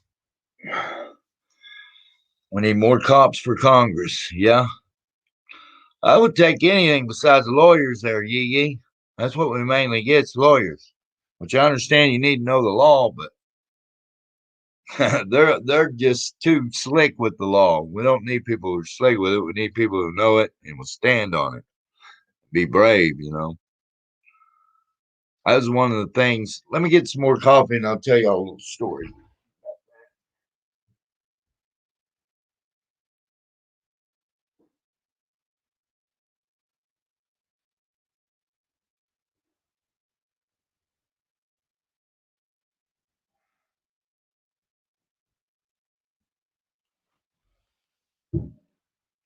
That's kind of what got me saved was I was 25 years old. Me and my wife, we were about this close. We almost got this close from getting a divorce, and I was doing my own thing, young. I thought I planned this plan. Every plan I ever made just never panned out. One day was on the back of the trash truck. And I went to because you had to take the dumpster and take it to the back of the truck and dump it. Well, that morning I didn't have any lights on the back of my truck and I didn't see it. And my finger got caught in there and they slammed the dumpster inside the truck. So I sat there and I danced around, slinging blood everywhere for about 30 seconds. And eventually I looked at it. I was like, yeah, I'm going to have to get that sewed back on. I get down there to the doctor's office or hospital, whatever you want to say. And I got to lie to them and tell them that I don't do drugs. I had to lie to them and tell them that I didn't do it on the job so they wouldn't drug test me. And, and I know people lie every day, and I realize that. But like I told you earlier, that one always ate at me because I can't sit here and get mad at other people for lying if I ain't even trying not to, or if I live a lifestyle that makes me lie just to make it. So I did what I had to do at the time, but the next Sunday, I believe it was, I was like, you know what, I'm gonna go to church. I'm to the point where everything I'm doing, I'm just banging my head up against the wall. I'm having to go against what I know is right in my heart just to make ends meet. It seemed like the more you lied, the more you cheated, the more you stole, the better off you're gonna make it, And I had to find out if that was really the truth of this. If because you can run away from the truth for a while, but eventually you're going to find out what's right, what's wrong. You're going to find out um what's good, what's bad, and you're going to have to make a decision. I think God ain't going to mean short of being special. That's the only way you get out of that. But the thing was, is I got down there and the preacher was preaching a sermon, and it was John 10:10, and it says, "The devil comes to steal, to kill, and destroy. But I have come that you may have life and may have it more abundantly." And that just changed my life. I'm like, yeah, I'm having to steal, I'm having to kill, I'm having to destroy, and lying is just destruction of the truth. That's all it is. In your heart, you don't feel good about it when people do it. And the devil always make it look like, well, you had to. You had to lie right there. You couldn't have told the truth, and that's always a lie. But I got saved. I went up there to the altar, and I told God, I said, I'm an idiot, pretty much. And I won't tell you everything I told him, but I basically told him I need a captain because I'm steering this ship way, way wrong. I mean, I can't figure it out. I'm having to do things that I don't like doing just to get by. And ever since then, I've had hard times. Me and my family's had hard times, but I've never had to do things that I disagreed with since then. Yes, ma'am. Choose you this day whom you will serve, man or the devil. That is right. But as for me and my house, we shall serve the Lord. I think it's in Joshua 12 or something like that. I can usually tell you where the book is, but it's the numbers. I'm not a numbers guy. Do a lot of, I guess that's why God made me a poet. He didn't make me a mathematician. I can tell you what book where a lot of scriptures are at, but I can't tell you the chapter or the verse.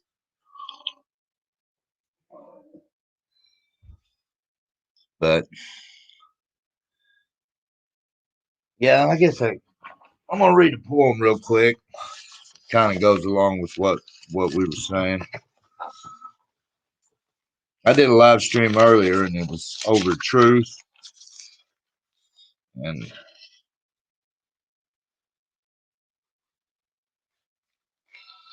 I guess I can do this.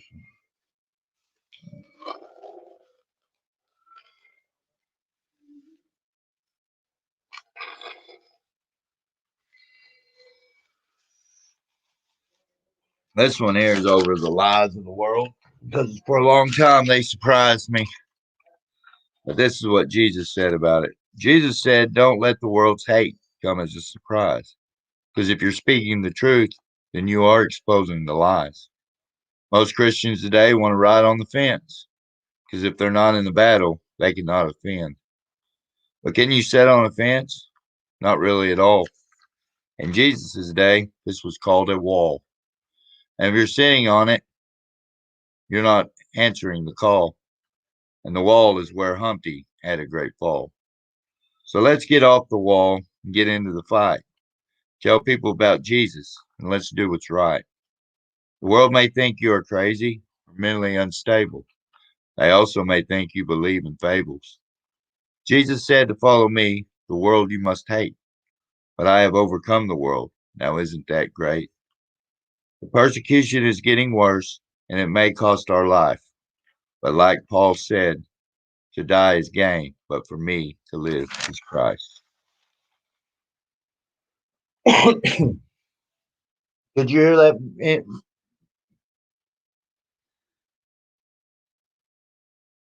Yeah, and I mean, that's what it's all boiling down to right there is hate, lies,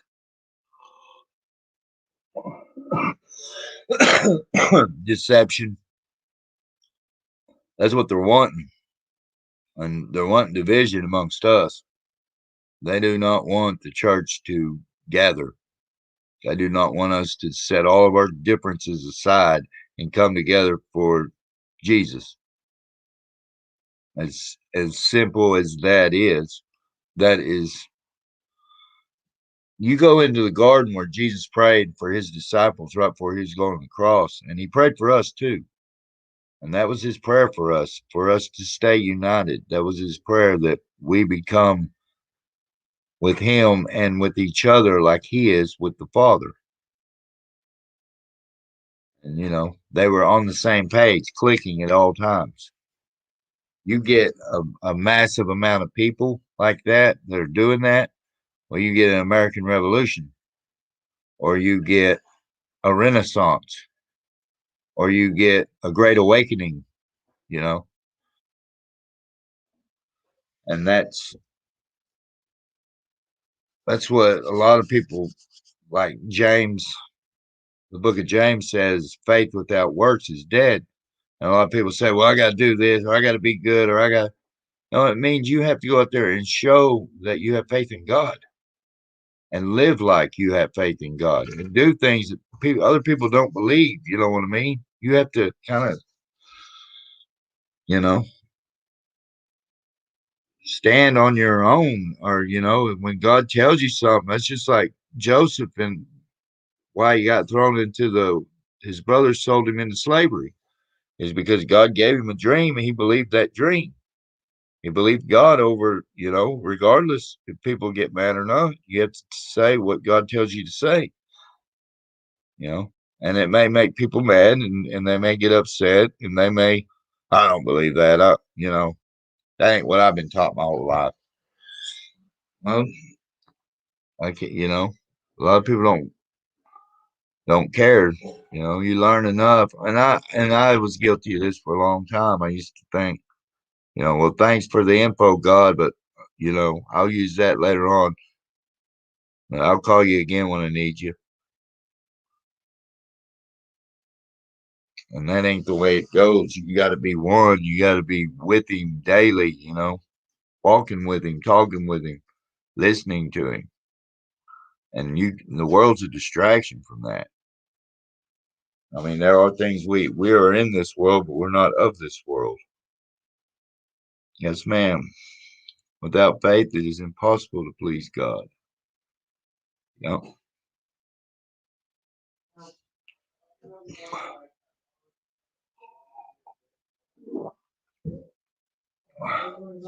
That is so true. And that's in Hebrews. It is impossible to please God because, well, that's like I was talking earlier. Man was saying, pretty much we use faith in just about everything that we do. When you sit there and say, I doubt that'll happen, that is faith on the other spectrum. You either say this, if God tells you that this is going to happen and you have faith in it, it's going to happen. It's faith. Now, if God tells you something and you doubt it and you think this ain't going to happen, that's still faith. It's just faith in the wrong way. I mean, and people sit there and say, well, I can't believe in stuff that I can't see, touch, feel, and you use it every day. Stuff you can't see, touch, I don't see how you can say that when we have love, hate, desires, pride. We have, you know, we have lust. We have all kinds of emotions that you can't see, but experience every day. And people sit there and say, well, I don't think there's anything else after this. When you die, you just go into the ground. So you don't even get to dream. We get to dream here. I think a dream is pretty much evidence of another dimension there. I ain't no genius or anything, but I've seen it with my own eyes.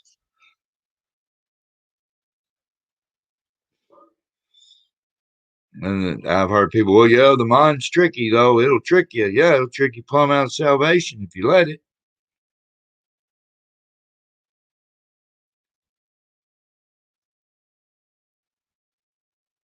But you got to, or that, you know. It's like people sit down in a chair, they don't sit there and think, boy, I hope that chair don't break on me. They just sit in it and don't even think about it. That's faith.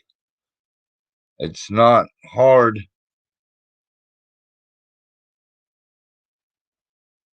It's not as hard as people make it, you know. We sit here and we say that there ain't no God or this and that. Well, you explain to me how we got here.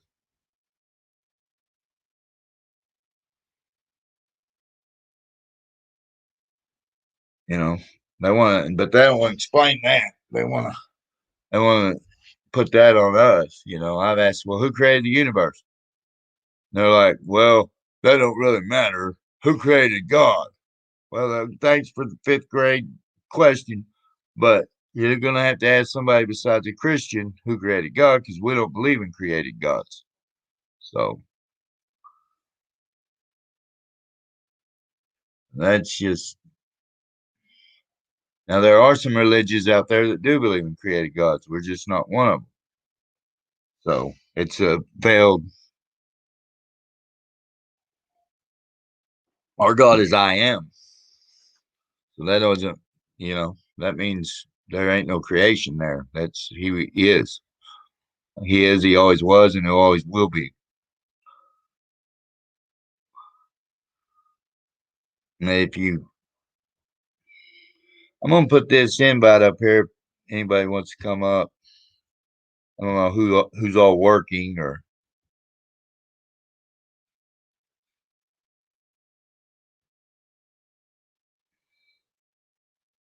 uh, are you going? Good night, Yee Yee. I don't even know. 1111. That's a magical number, you know it.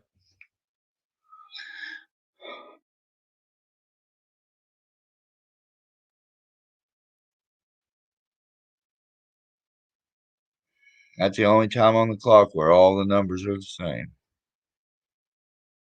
Well, I guess 111 would be. Well, all the digits are taken and all the numbers are the same.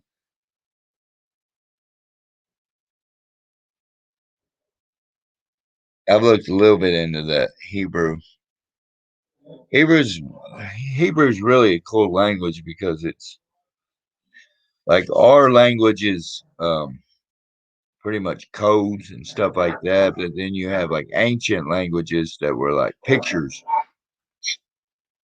They were like picture like Egyptians. You can read hieroglyphics that are pictures, and I can't remember what the scientific words are for, but Hebrew is actually both.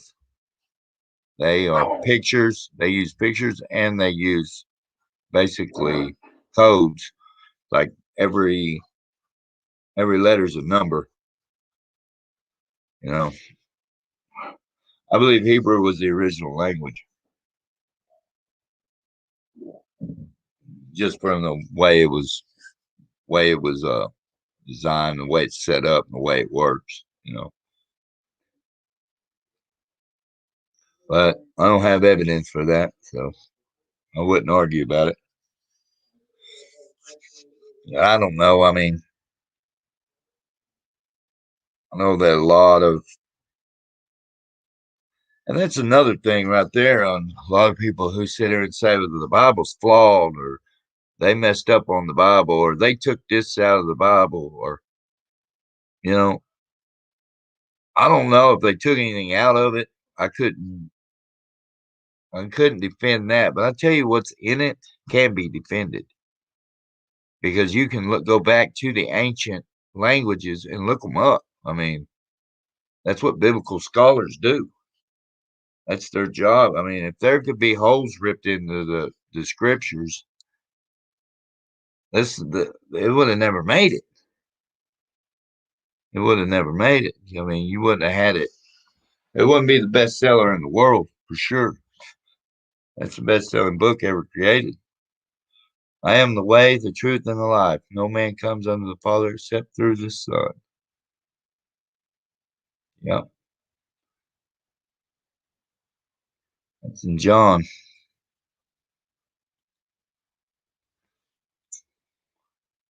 That's Jesus. Yeah, that's like old Phil Robertson. I like the way he says that. We're all heading for that 6 foot hole in the ground, and he's the only one I know of that's gotten out of it. So, or gotten somebody else out of it.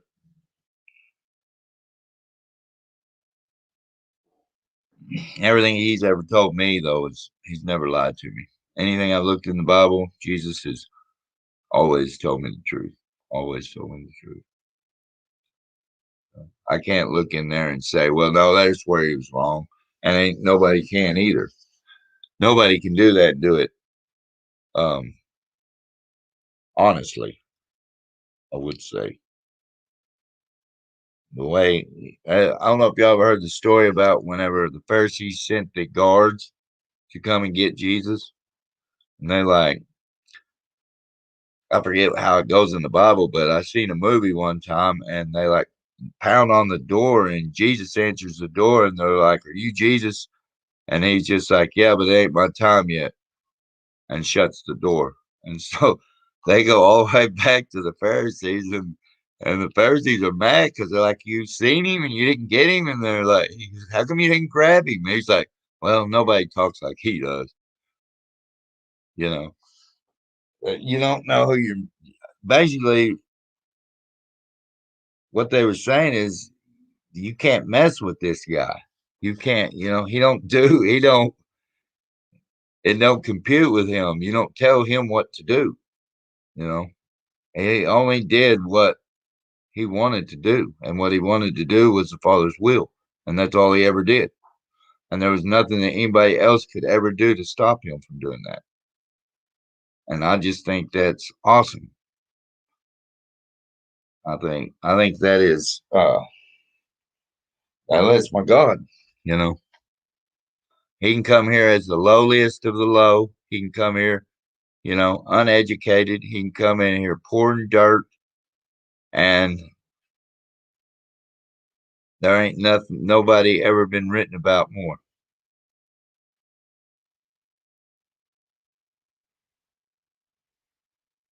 I love how God burns his word in our hearts. Yep, that's how he does. If we'll abide in his word, which is the truth, we'll abide in his word. Because he is the truth, and everybody knew it. They knew it back then. I mean, I heard a story of there was a guy who was a missionary and went over to China, and I don't know if he had a translator or what, but somehow he was communicating with the Chinese man. He's out there preaching, and he's seen a Chinese man on the picnic bench, and he went up and he started talking to the man from China, and that guy had chairs. Huh? You talking to me? Oh, okay. But he started telling him about Jesus, and he said that Chinese guy just tears started welling up in his eyes. And after he got done telling him about Jesus, I guess the Chinese guy, either he could speak a little Chinese or the guy could speak a little English. I don't know how that worked. But the Chinese man was like, "Thank you. Thank you for telling me his name." Because he had already knew him. He already knew who, evidently, Jesus had already had already, I don't know how to put it. He'd already dealt with this man. This man had already seen him or knew about him or, you know, heard about him or it's truth, man. And when it gets in your ear, it rings. And it's like, bam, that's him. That's the guy, you know. That was the guy that was there when nobody else was there. That's that inner being inside of me. That's the one that I know that'll never leave me nor forsake me. And I always felt his hand, and always felt him watching over me, when no one was there. And now this guy comes along and he's telling me about this guy named Jesus who did this and this and this. Nobody had ever done that before. That's him. That's got to be him. And I just think that stories like that, because we can look back and we can see all them miracles in the Bible and him parting seas and and raining fire down on people and this and that. But the greatest miracle that I've ever experienced from God was what he did in my life, you know. And he made me, he changed me, you know. He changed what I wanted to do. And, you know, it's an act of God if you can make a stingy man give, or you can make a lying man tell the truth, or you can make a thief actually go out and work for a living. That's a complete 180, you know. And let them know, hey, that ain't the way to live. That ain't devil's way is the wrong way to go about this. You're gonna be left. You're gonna be left high and dry every time if you keep on like that, you know. And not only does God tell us, you know, I've read a lot of the other religions, and they're like, do this, don't do that, do this, don't do that. None of them tell you that God's going to help you. The Bible says the Lord goes before you. I mean, he's already ahead. You just keep looking at him, you're going to make it. Hi, Audrey. How are you? You just keep trudging on. You know, if the Lord's before you and you're looking before you, you see the Lord. You can't be looking back or you don't see the Lord. And all you see is the trips and the falls and the mistakes. No, we can't look back. We got to look forward. How are you tonight?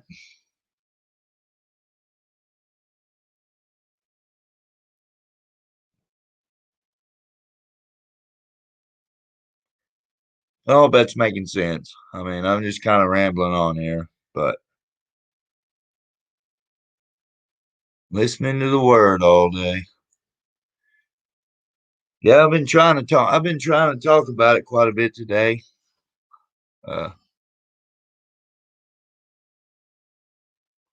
Was reading a little bit. We started out uh in the Genesis on the creation, and then I read a little bit earlier on truth, and I think it was John 8, John chapter 8, where he's talking to the Jews about, you know, if you hear my words and believe them, you're from my father. But if you sit there and hear my words and you want to lie about them, then you're like your father, you know. That ain't verbatim or word for word what he's saying, but pretty much he's saying, you know, when I barely, I say to you, that means I'm telling the truth. He said it all the time. I tell you the truth. I tell you the truth. You know, that's how important truth is to God.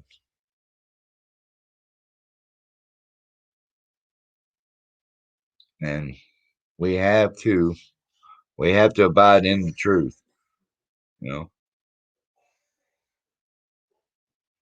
But I mean, I go down many rabbit holes, always have. It's like if I would have been born a Muslim and they would have told me, you know, this about Jesus, I'd have had to look into it. Just the way my mind works. I'd have been a Christian eventually. I know, because I'm going to look for the truth. I'm going to the truth.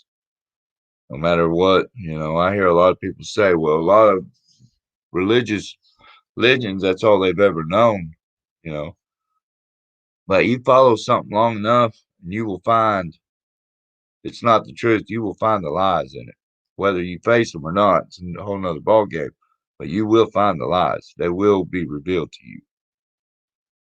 The darkness is always revealed. You need to read Psalms 91 every morning and claim it for that day. Is that a David? Let me look at that one. The Lord is my shepherd, I think. Maybe wrong on that.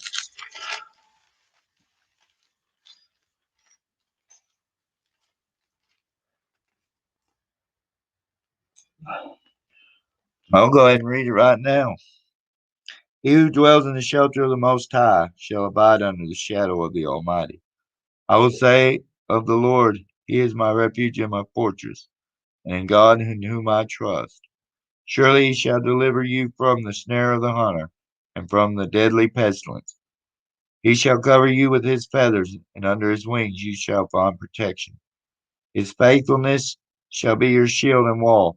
You shall not be afraid of the terror by night, nor of the arrow that flies by day, nor of the pestilence that pursues in darkness, nor of the destruction that strikes at noonday. 1,000 may fall at your side, and 10,000 at your right hand, but it shall not come near you. Only with your eyes shall you behold and see the reward of the wicked. Because you have made the Lord, who is my refuge, even the Most High, your dwelling. There shall be no evil befall you, neither shall any plague come near your tent. For he shall give his angels charge over you, to guard you in all your ways. They shall bear you up in their hands, lest you strike your foot against a stone. You shall tread upon the lion and adder, the young lion and the serpent you shall trample under foot. Because he has set his love upon me, therefore I will deliver him. I will set him on high, because he has known my name. He shall call upon me, and I will answer him. I will be with him in time of trouble, and I will deliver him and honor him. With long life I will satisfy him and show him my salvation. Yep, that's awesome. That was David. David was a pretty good guy, I guess. He's an honorable man. He wasn't one to mess with for sure. David would bust you up. You know, we look at a lot of, you know what I mean, but you read a lot of them Psalms. Sometimes I'm thinking David was a man after God's own heart, and he wished some bad things on these people, you know. But he was honest. He was an honest man to God, you know. He put his heart out there, you know, and he learned hard lessons from living. You know, he's he was passionate, and you didn't sit there and badmouth his God, for he put a rock between your eyes quick.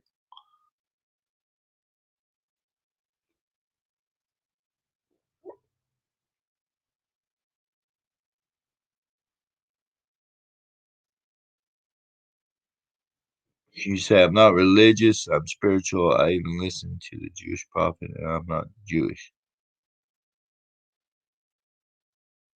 Whatever the strength. I listen to a couple of Jewish guys. Well, one of my top evangelists is Jewish. I don't know if y'all ever watched the Living Waters. He goes out on his bicycle with the puppy dog. He talks to people about Jesus. He's Jewish. And yeah, there ain't no race of people I hate. Not one. I don't hate any races, you know. Well, there's only really one race of people, and that's the human race. We have different nationalities, but there's people who love the truth out of every nationality out there. And that's what it boils down to. Do you love the truth or do you love the lie? You know, unfortunately, more people pick the lie. But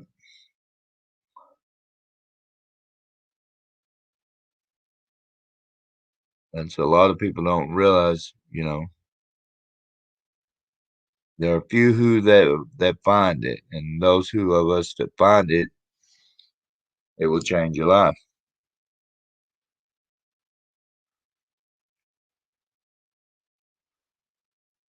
Yeah, good Lord kind of got on my little tail end about that, Audrey, about being too religious. You know, I'm more spiritual now than you know, looking down on people. I don't think God wants us doing that, and I see a lot of religion that does that, and you know, we tend to be more scared of sinners than sinners are scared of us. And I don't think it's supposed to be like that, you know, or we shun them.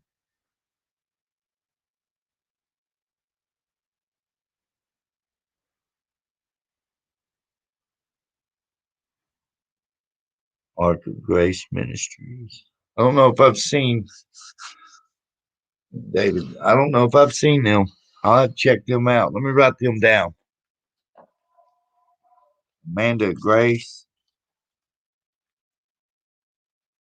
Her last name is Grace.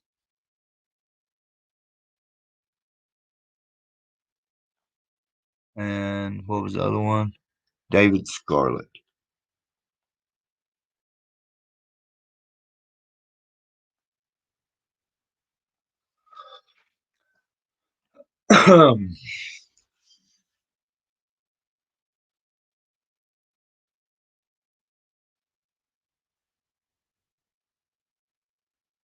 Yeah, yeah.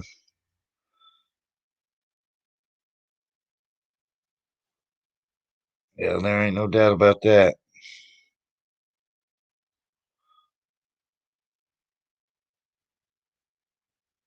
We are the church.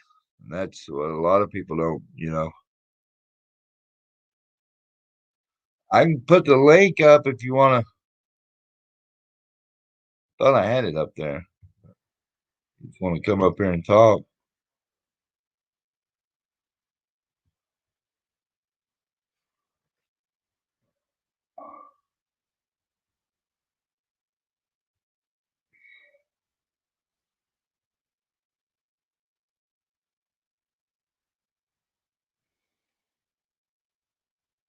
There's the link if anybody wants to come up here. I am going to have to use the restroom real quick. I'll be right.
Let me see. Yeah, you just hit that link there, and it should take you into StreamYard.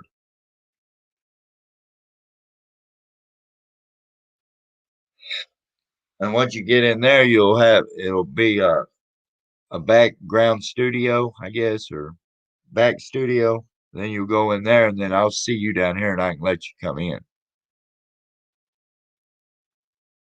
And I'm on a laptop, so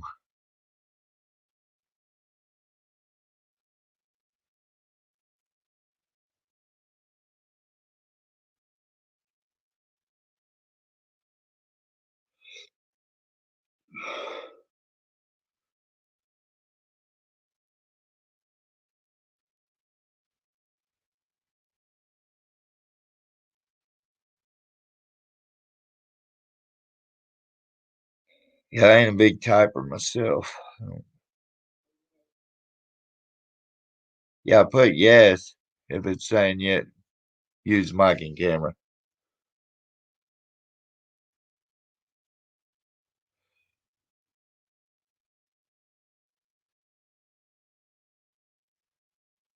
This browser has blocked my camera. Huh. It did that to me. Do you have any more tabs open? StreamYard tabs?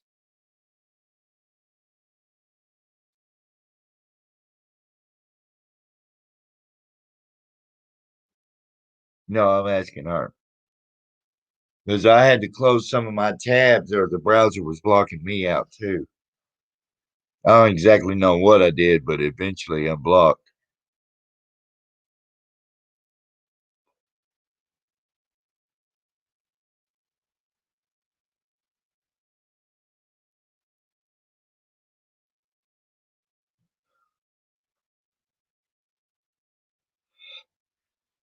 Yeah, I'm not the greatest on computers. I just learned how to do this like a month ago, so.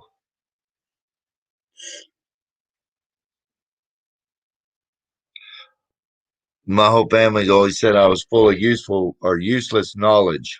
So this is kind of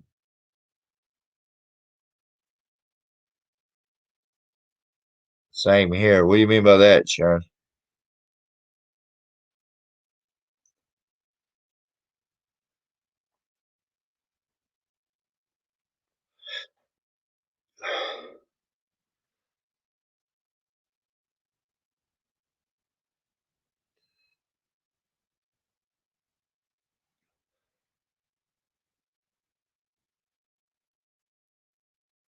Still haven't seen her yet.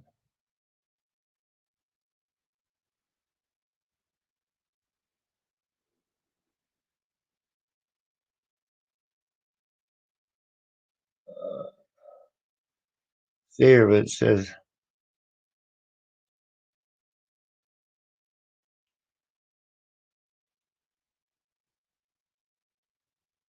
your mic or cam. Do you have a mic or a cam?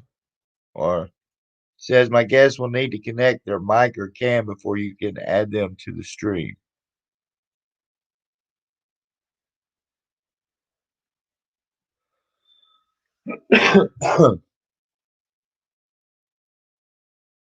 I can see you back there, Audrey. I just can't. You got to have them devices to get through.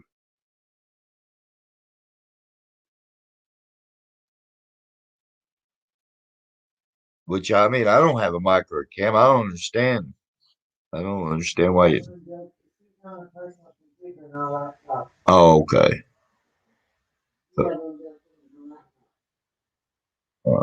My wife said I have one built in the laptop. So if you're on a PC, I guess, what would that be called? And a live cam?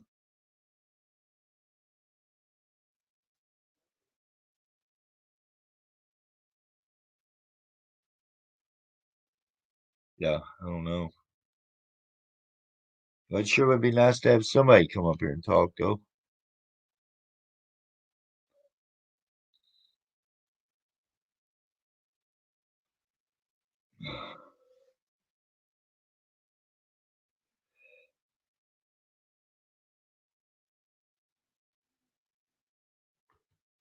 There she is.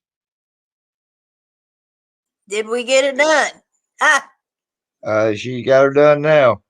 There she is. yeah, but I'm gonna have to stand up. Did we get it done?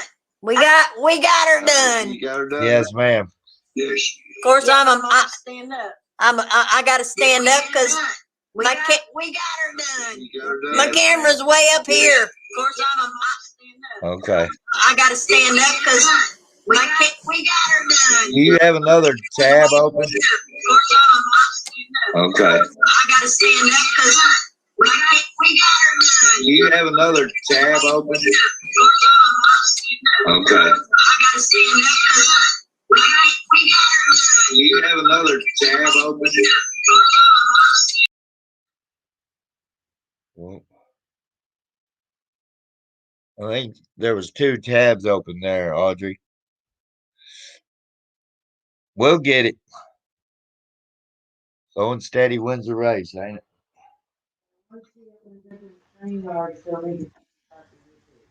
Uh,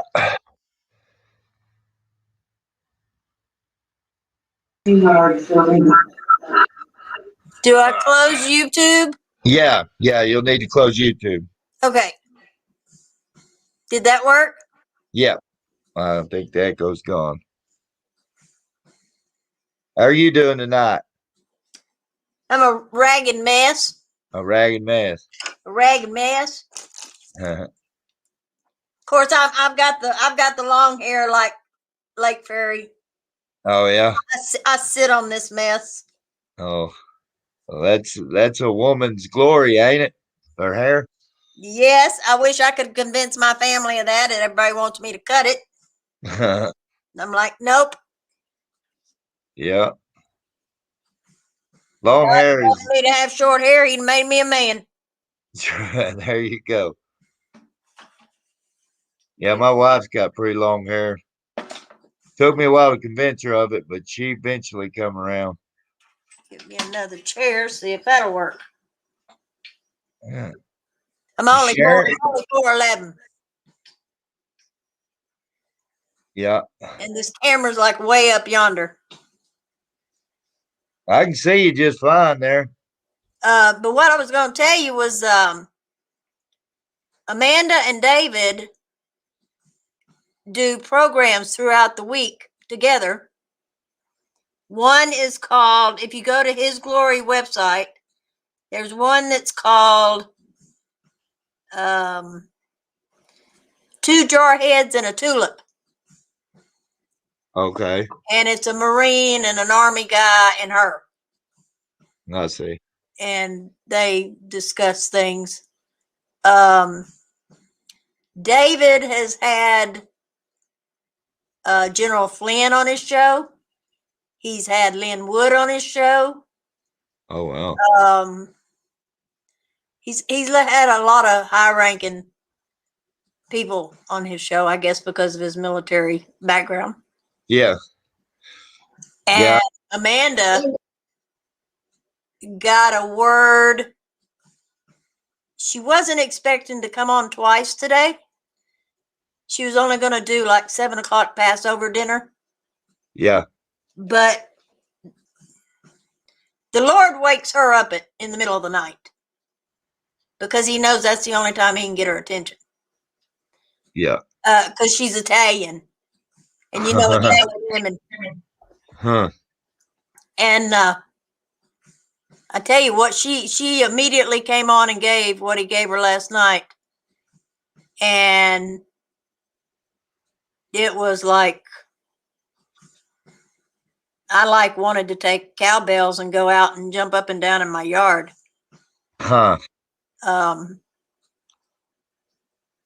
Because, they say it's going to be a biblical event. Yeah. Well, you can't get much more biblical than the Red Sea. That's true.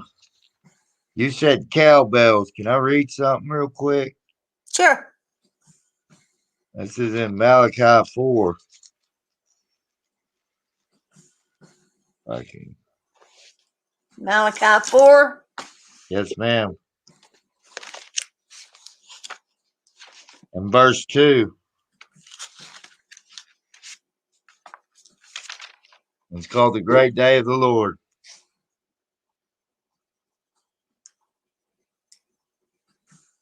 Did you find it? I'm getting to it. Not as well versed as I want to be. Yeah, Malachi is the last one of the Old Testament. And what chapter are you in? 4. Okay. And verse 2, I'm going to start. I guess I'll just start in 1. It says, surely the day is coming, burning like an oven. All the proud, yes, all evildoers will be stubble. The day that is coming will burn them up, says the Lord of hosts, so that it will leave them neither root nor branch. But for you who fear my name, the Son of Righteousness will rise with healing in its wings. You will go out and grow up like calves from the stall. Ain't that great? I got to get me a cowbell. Yeah. Yeah. I had horses most of my life, but never a cowbell.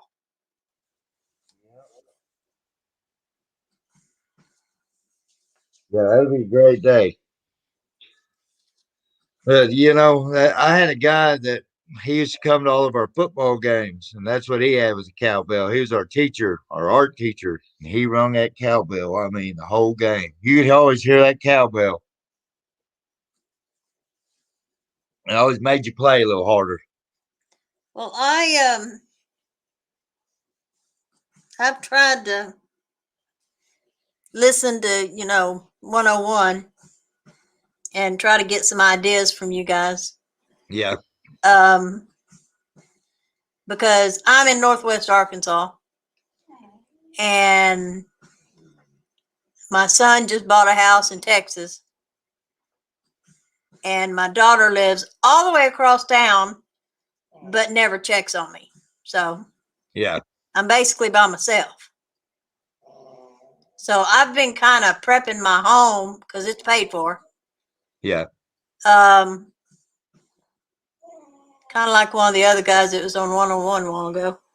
I'm kind of prepping on the inside, and then I'll work my way out when it calms down. Yeah. You know. Yeah.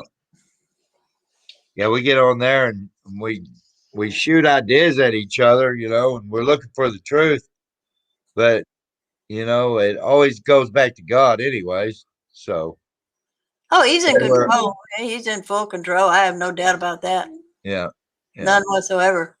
Now, I will say, if it wasn't for this oxygen, I would rather be in a cabin off grid in the hills of Arkansas, even though Yeah. I'm a Cajun raised in Texas, and now I'm up here in Arkansas and don't know it. Ask me how I got up here.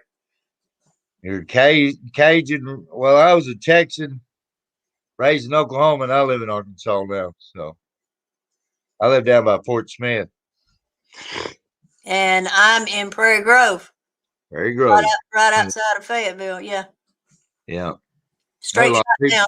About 40, but what? About 45 minutes away. Yes, ma'am. 49. I guess it's 540 or 49. I don't know what they call it now, but it's straight shot though. Depends on what kind of mood I'm in, is what I call it. Yeah. Yeah. But no, I kind of watch a little bit of everybody, and of course I'm on Rumble a lot, and I listen to what's going on. That's how I get my news. I do not watch mainstream media. Yeah. Yeah. Uh, I listen to Brad Barton on Facebook. He has a little bit of intel that comes in that he's able to give us. And sometimes he can give us heads up on what's going down. I think right now it's mostly in your big cities, yeah. like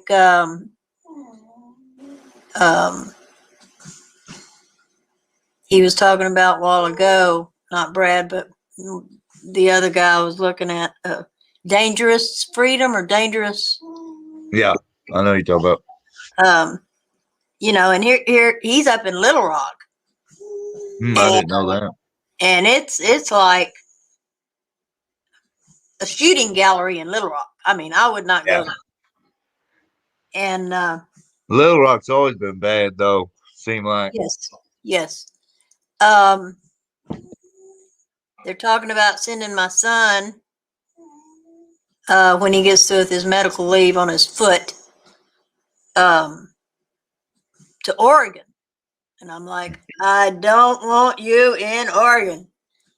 It is because where they're saying is too close to Portland. Oh yeah. Where they're doing all that burning down and Yeah, that's a mess up there. And do you follow Hawk?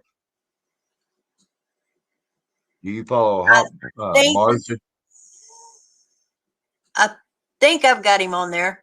Yeah, that's where he's from, but he's out off grid pretty much. You know, he don't live in no Is that city. the one that comes on and it says Arkansas on under him? No, there's a guy on there named Hawk. It'll just say Hawk, but he has a station called Hawk's Mustard Seeds, and he does a late night news kind of after 101 goes off. Yeah, but he's got a lot of good intel on there, and he's a good host. Hawk Mustard Seed. Yeah, or it's either that or Hawk Mars. I think it's just Hawk's Mustard Seeds. I believe is what it is.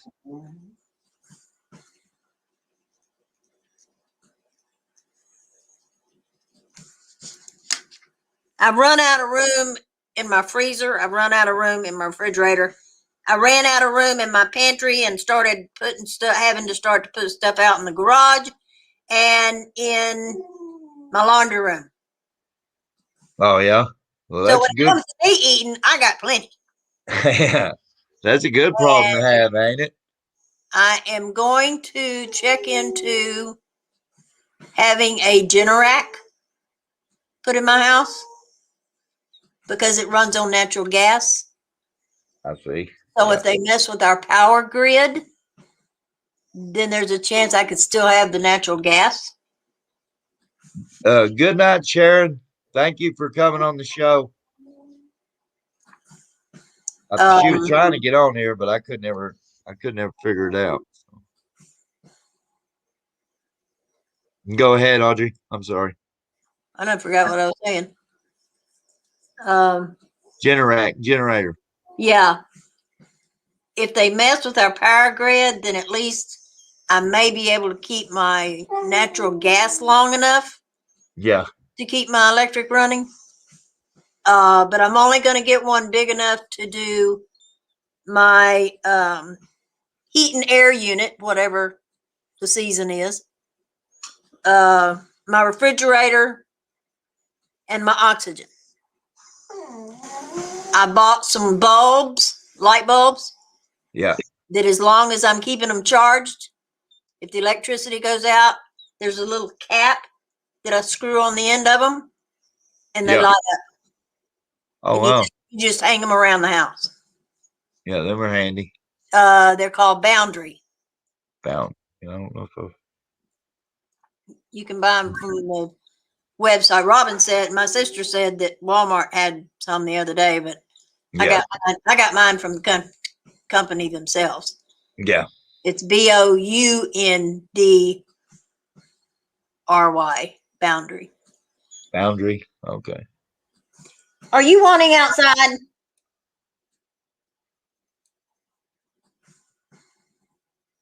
We got a cat or a dog?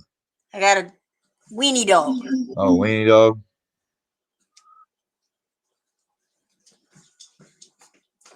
What do you want, Betty? Don't go outside because it's wet. You going?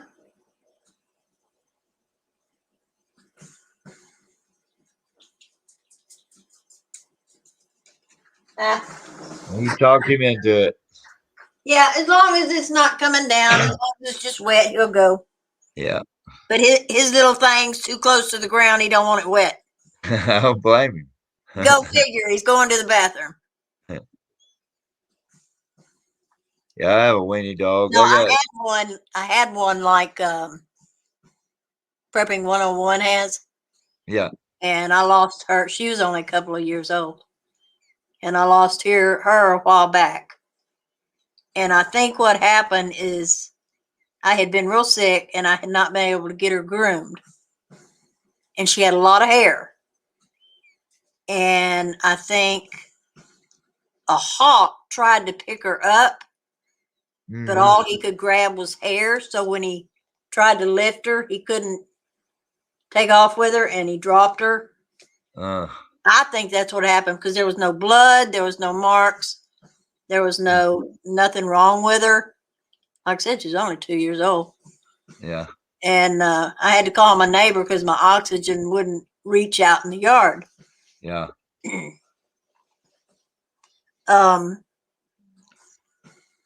So yeah, I've been buying the big bags of dog food, preparing also for my dog. And I've been pre-packaging, pre-making, making stuff and freezing it. That all it'd have to do is be taken out and thawed out, and you could eat it right there. You wouldn't have to warm it up. But I've learned a little bit from listening to y'all. Yeah. Well, my wife, she does most of the prepping there, and which we're raised up that way, I'm a thank God country for that. Yeah, thank God for that. Now, bless her heart, my sister is a city girl. Her husband just moved her out to the country. She says, this ain't for me. And if that girl ever has to live without her cell phone, she's not going to know what to do. Yeah. I don't even think she remembers what a rotary phone is. And she's 4 years younger than me. Yeah, I remember them, but I was young. I'll be right back. I have to use the restroom real quick.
Now, on the some of the times y'all gotten on the subject of medicine, there's some of my medicines that they will only let me have every 30 days.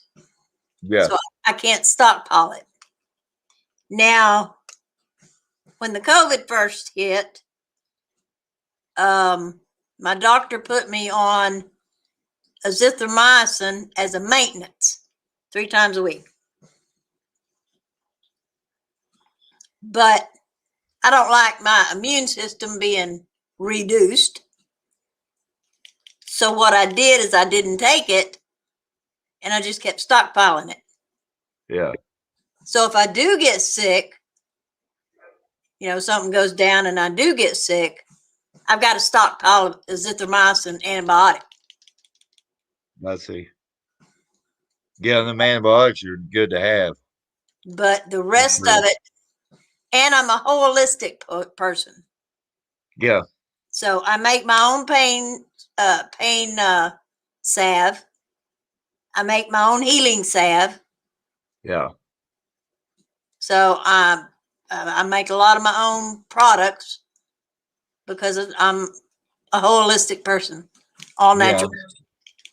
See, I got ADHD real bad. It's hard for me to sit still, which that's good in some cases, but I smoke CBD and that helps me on that. I don't do the THC because it puts weird thoughts in my head, but It didn't do anything for me. yeah, it doesn't do much for my wife either. But I got a bottle of that stuff in there in the medicine cabinet. yeah. Didn't do a thing. And I used more drops than it told me to. Oh yeah. What do you mean drops? Like eye drops? Like drops that you're supposed to put under your tongue. Oh, I ain't tried them. Yeah, well, that my wife said that's the most potent you can do. So if that didn't work, I mean, I just smoke it. Huh? A tincture? Yeah. Okay. Yeah. My wife knows more about that stuff than medicine. She was a CNA and all that. So, or CMA. Yeah. Yeah. Y'all could probably go on. I was a CNA, but I was just there for the heavy lifting, really. Now, a while ago, when I was in the chat, when I was watching Dangerous Freedom, they were talking about the mags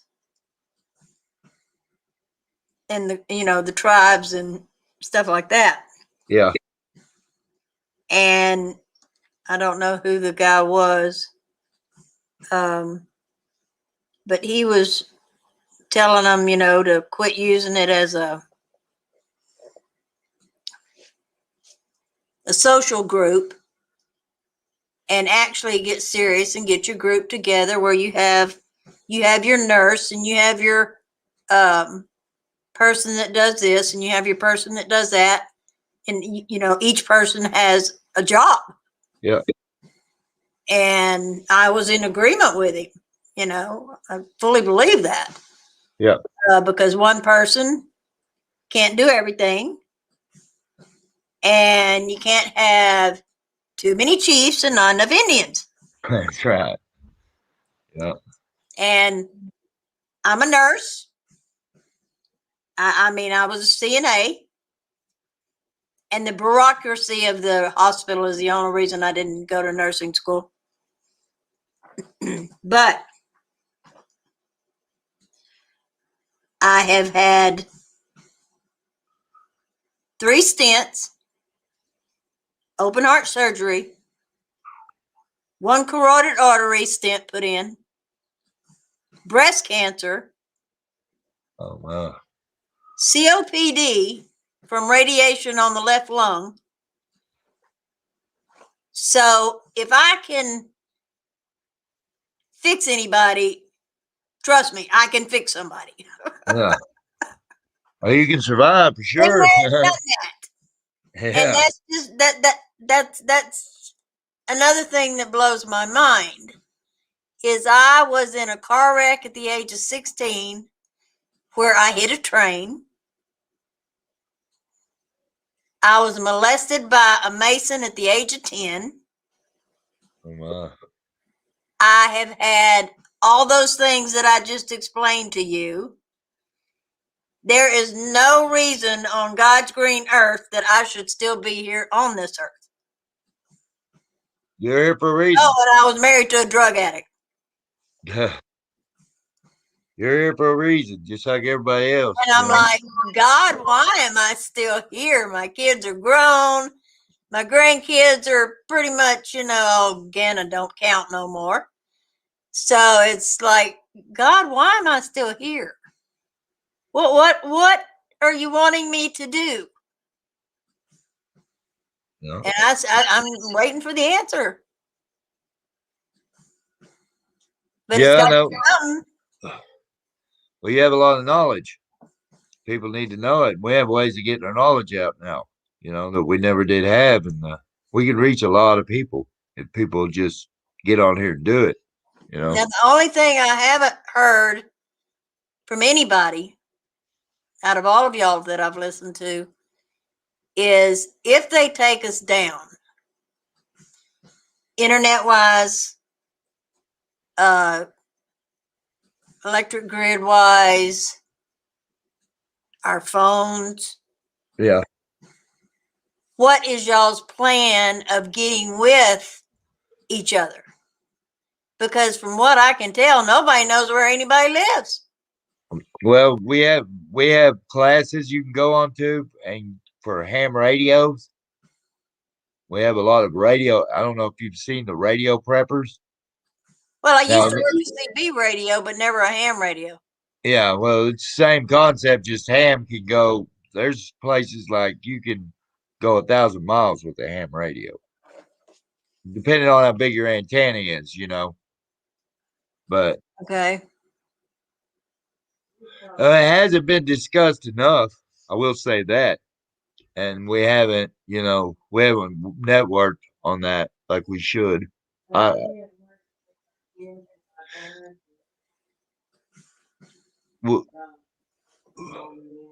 Aren't ham radio pretty expensive? I think so. I mean, but like my family, if it goes down to that, we're all bugging out pretty much at that point, because I don't want to just be out in the middle of nowhere with these people without their cell phone. I've done seen what it does to them. It ain't going to be good. You take these people that are addicted to these things and you take that away from them, they're going to go ballistic. Yeah. That's my opinion, but so I would suggest not only having a way to communicate, but getting away from people if you can. If you can't, hold up. I mean, the best you can. most of what's in my neighborhood, which I was living on 8 acres when I got the breast cancer, Yeah. and I loved it. But after that, and then them diagnosing the COPD from the radiation, which I'm sure my smoking didn't help. Yeah.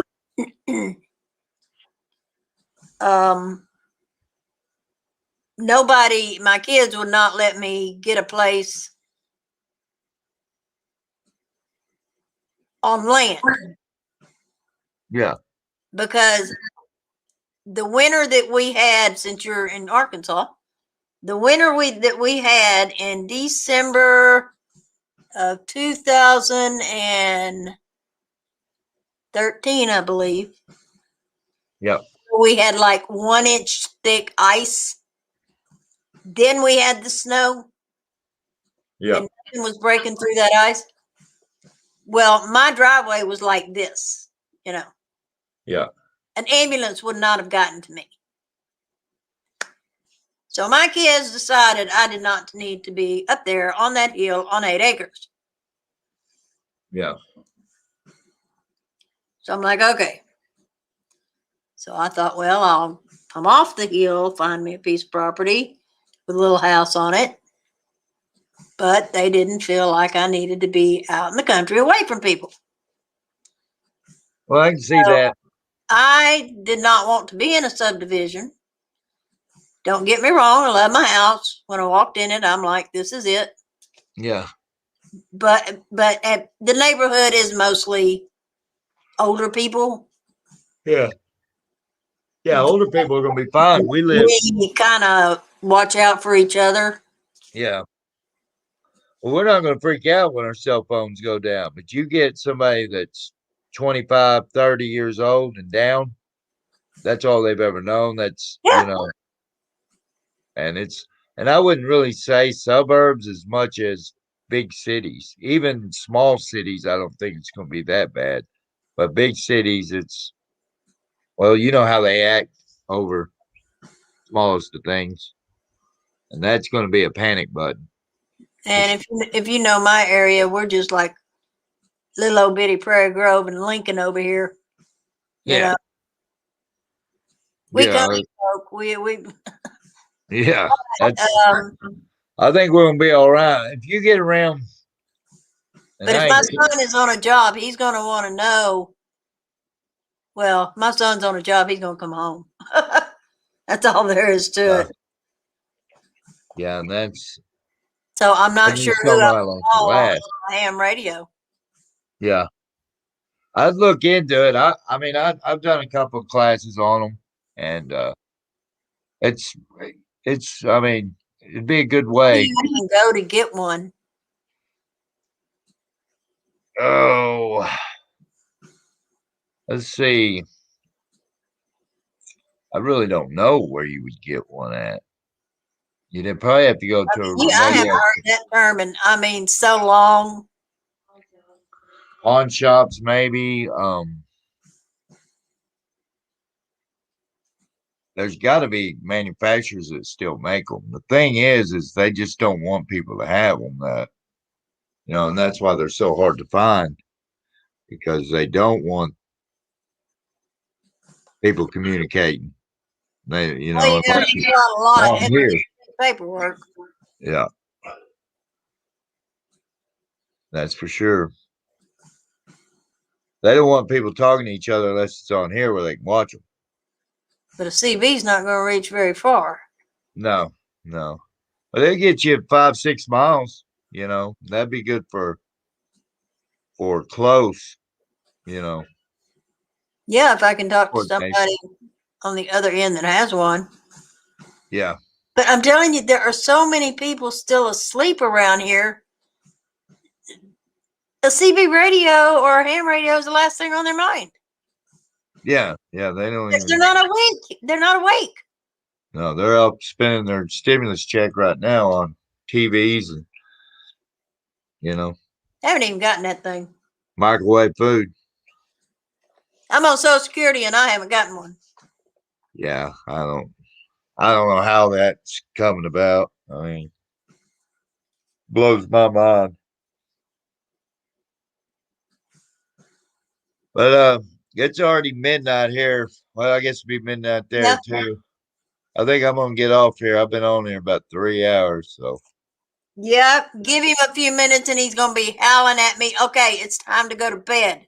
yeah. Where But you it's at? good. It was good talking to you, Audrey. Nice to meet you. You two, at least now I know how to do this. Yeah. I couldn't understand why Prepping 101 Stream Lab kept coming up yellow. I'm like, what is that for? You know? Yeah. No, that's the button.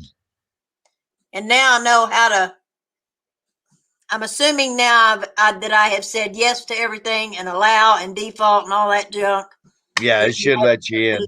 In on all of them, as long as I don't have any tabs open. Yeah.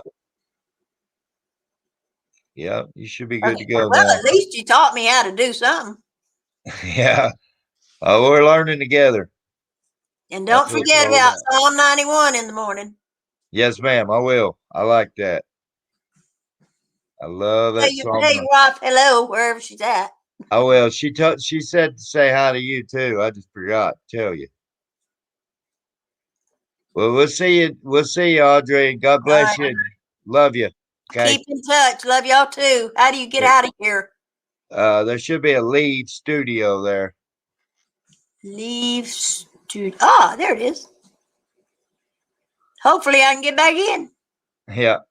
We'll see you. Y'all have a good night. You too.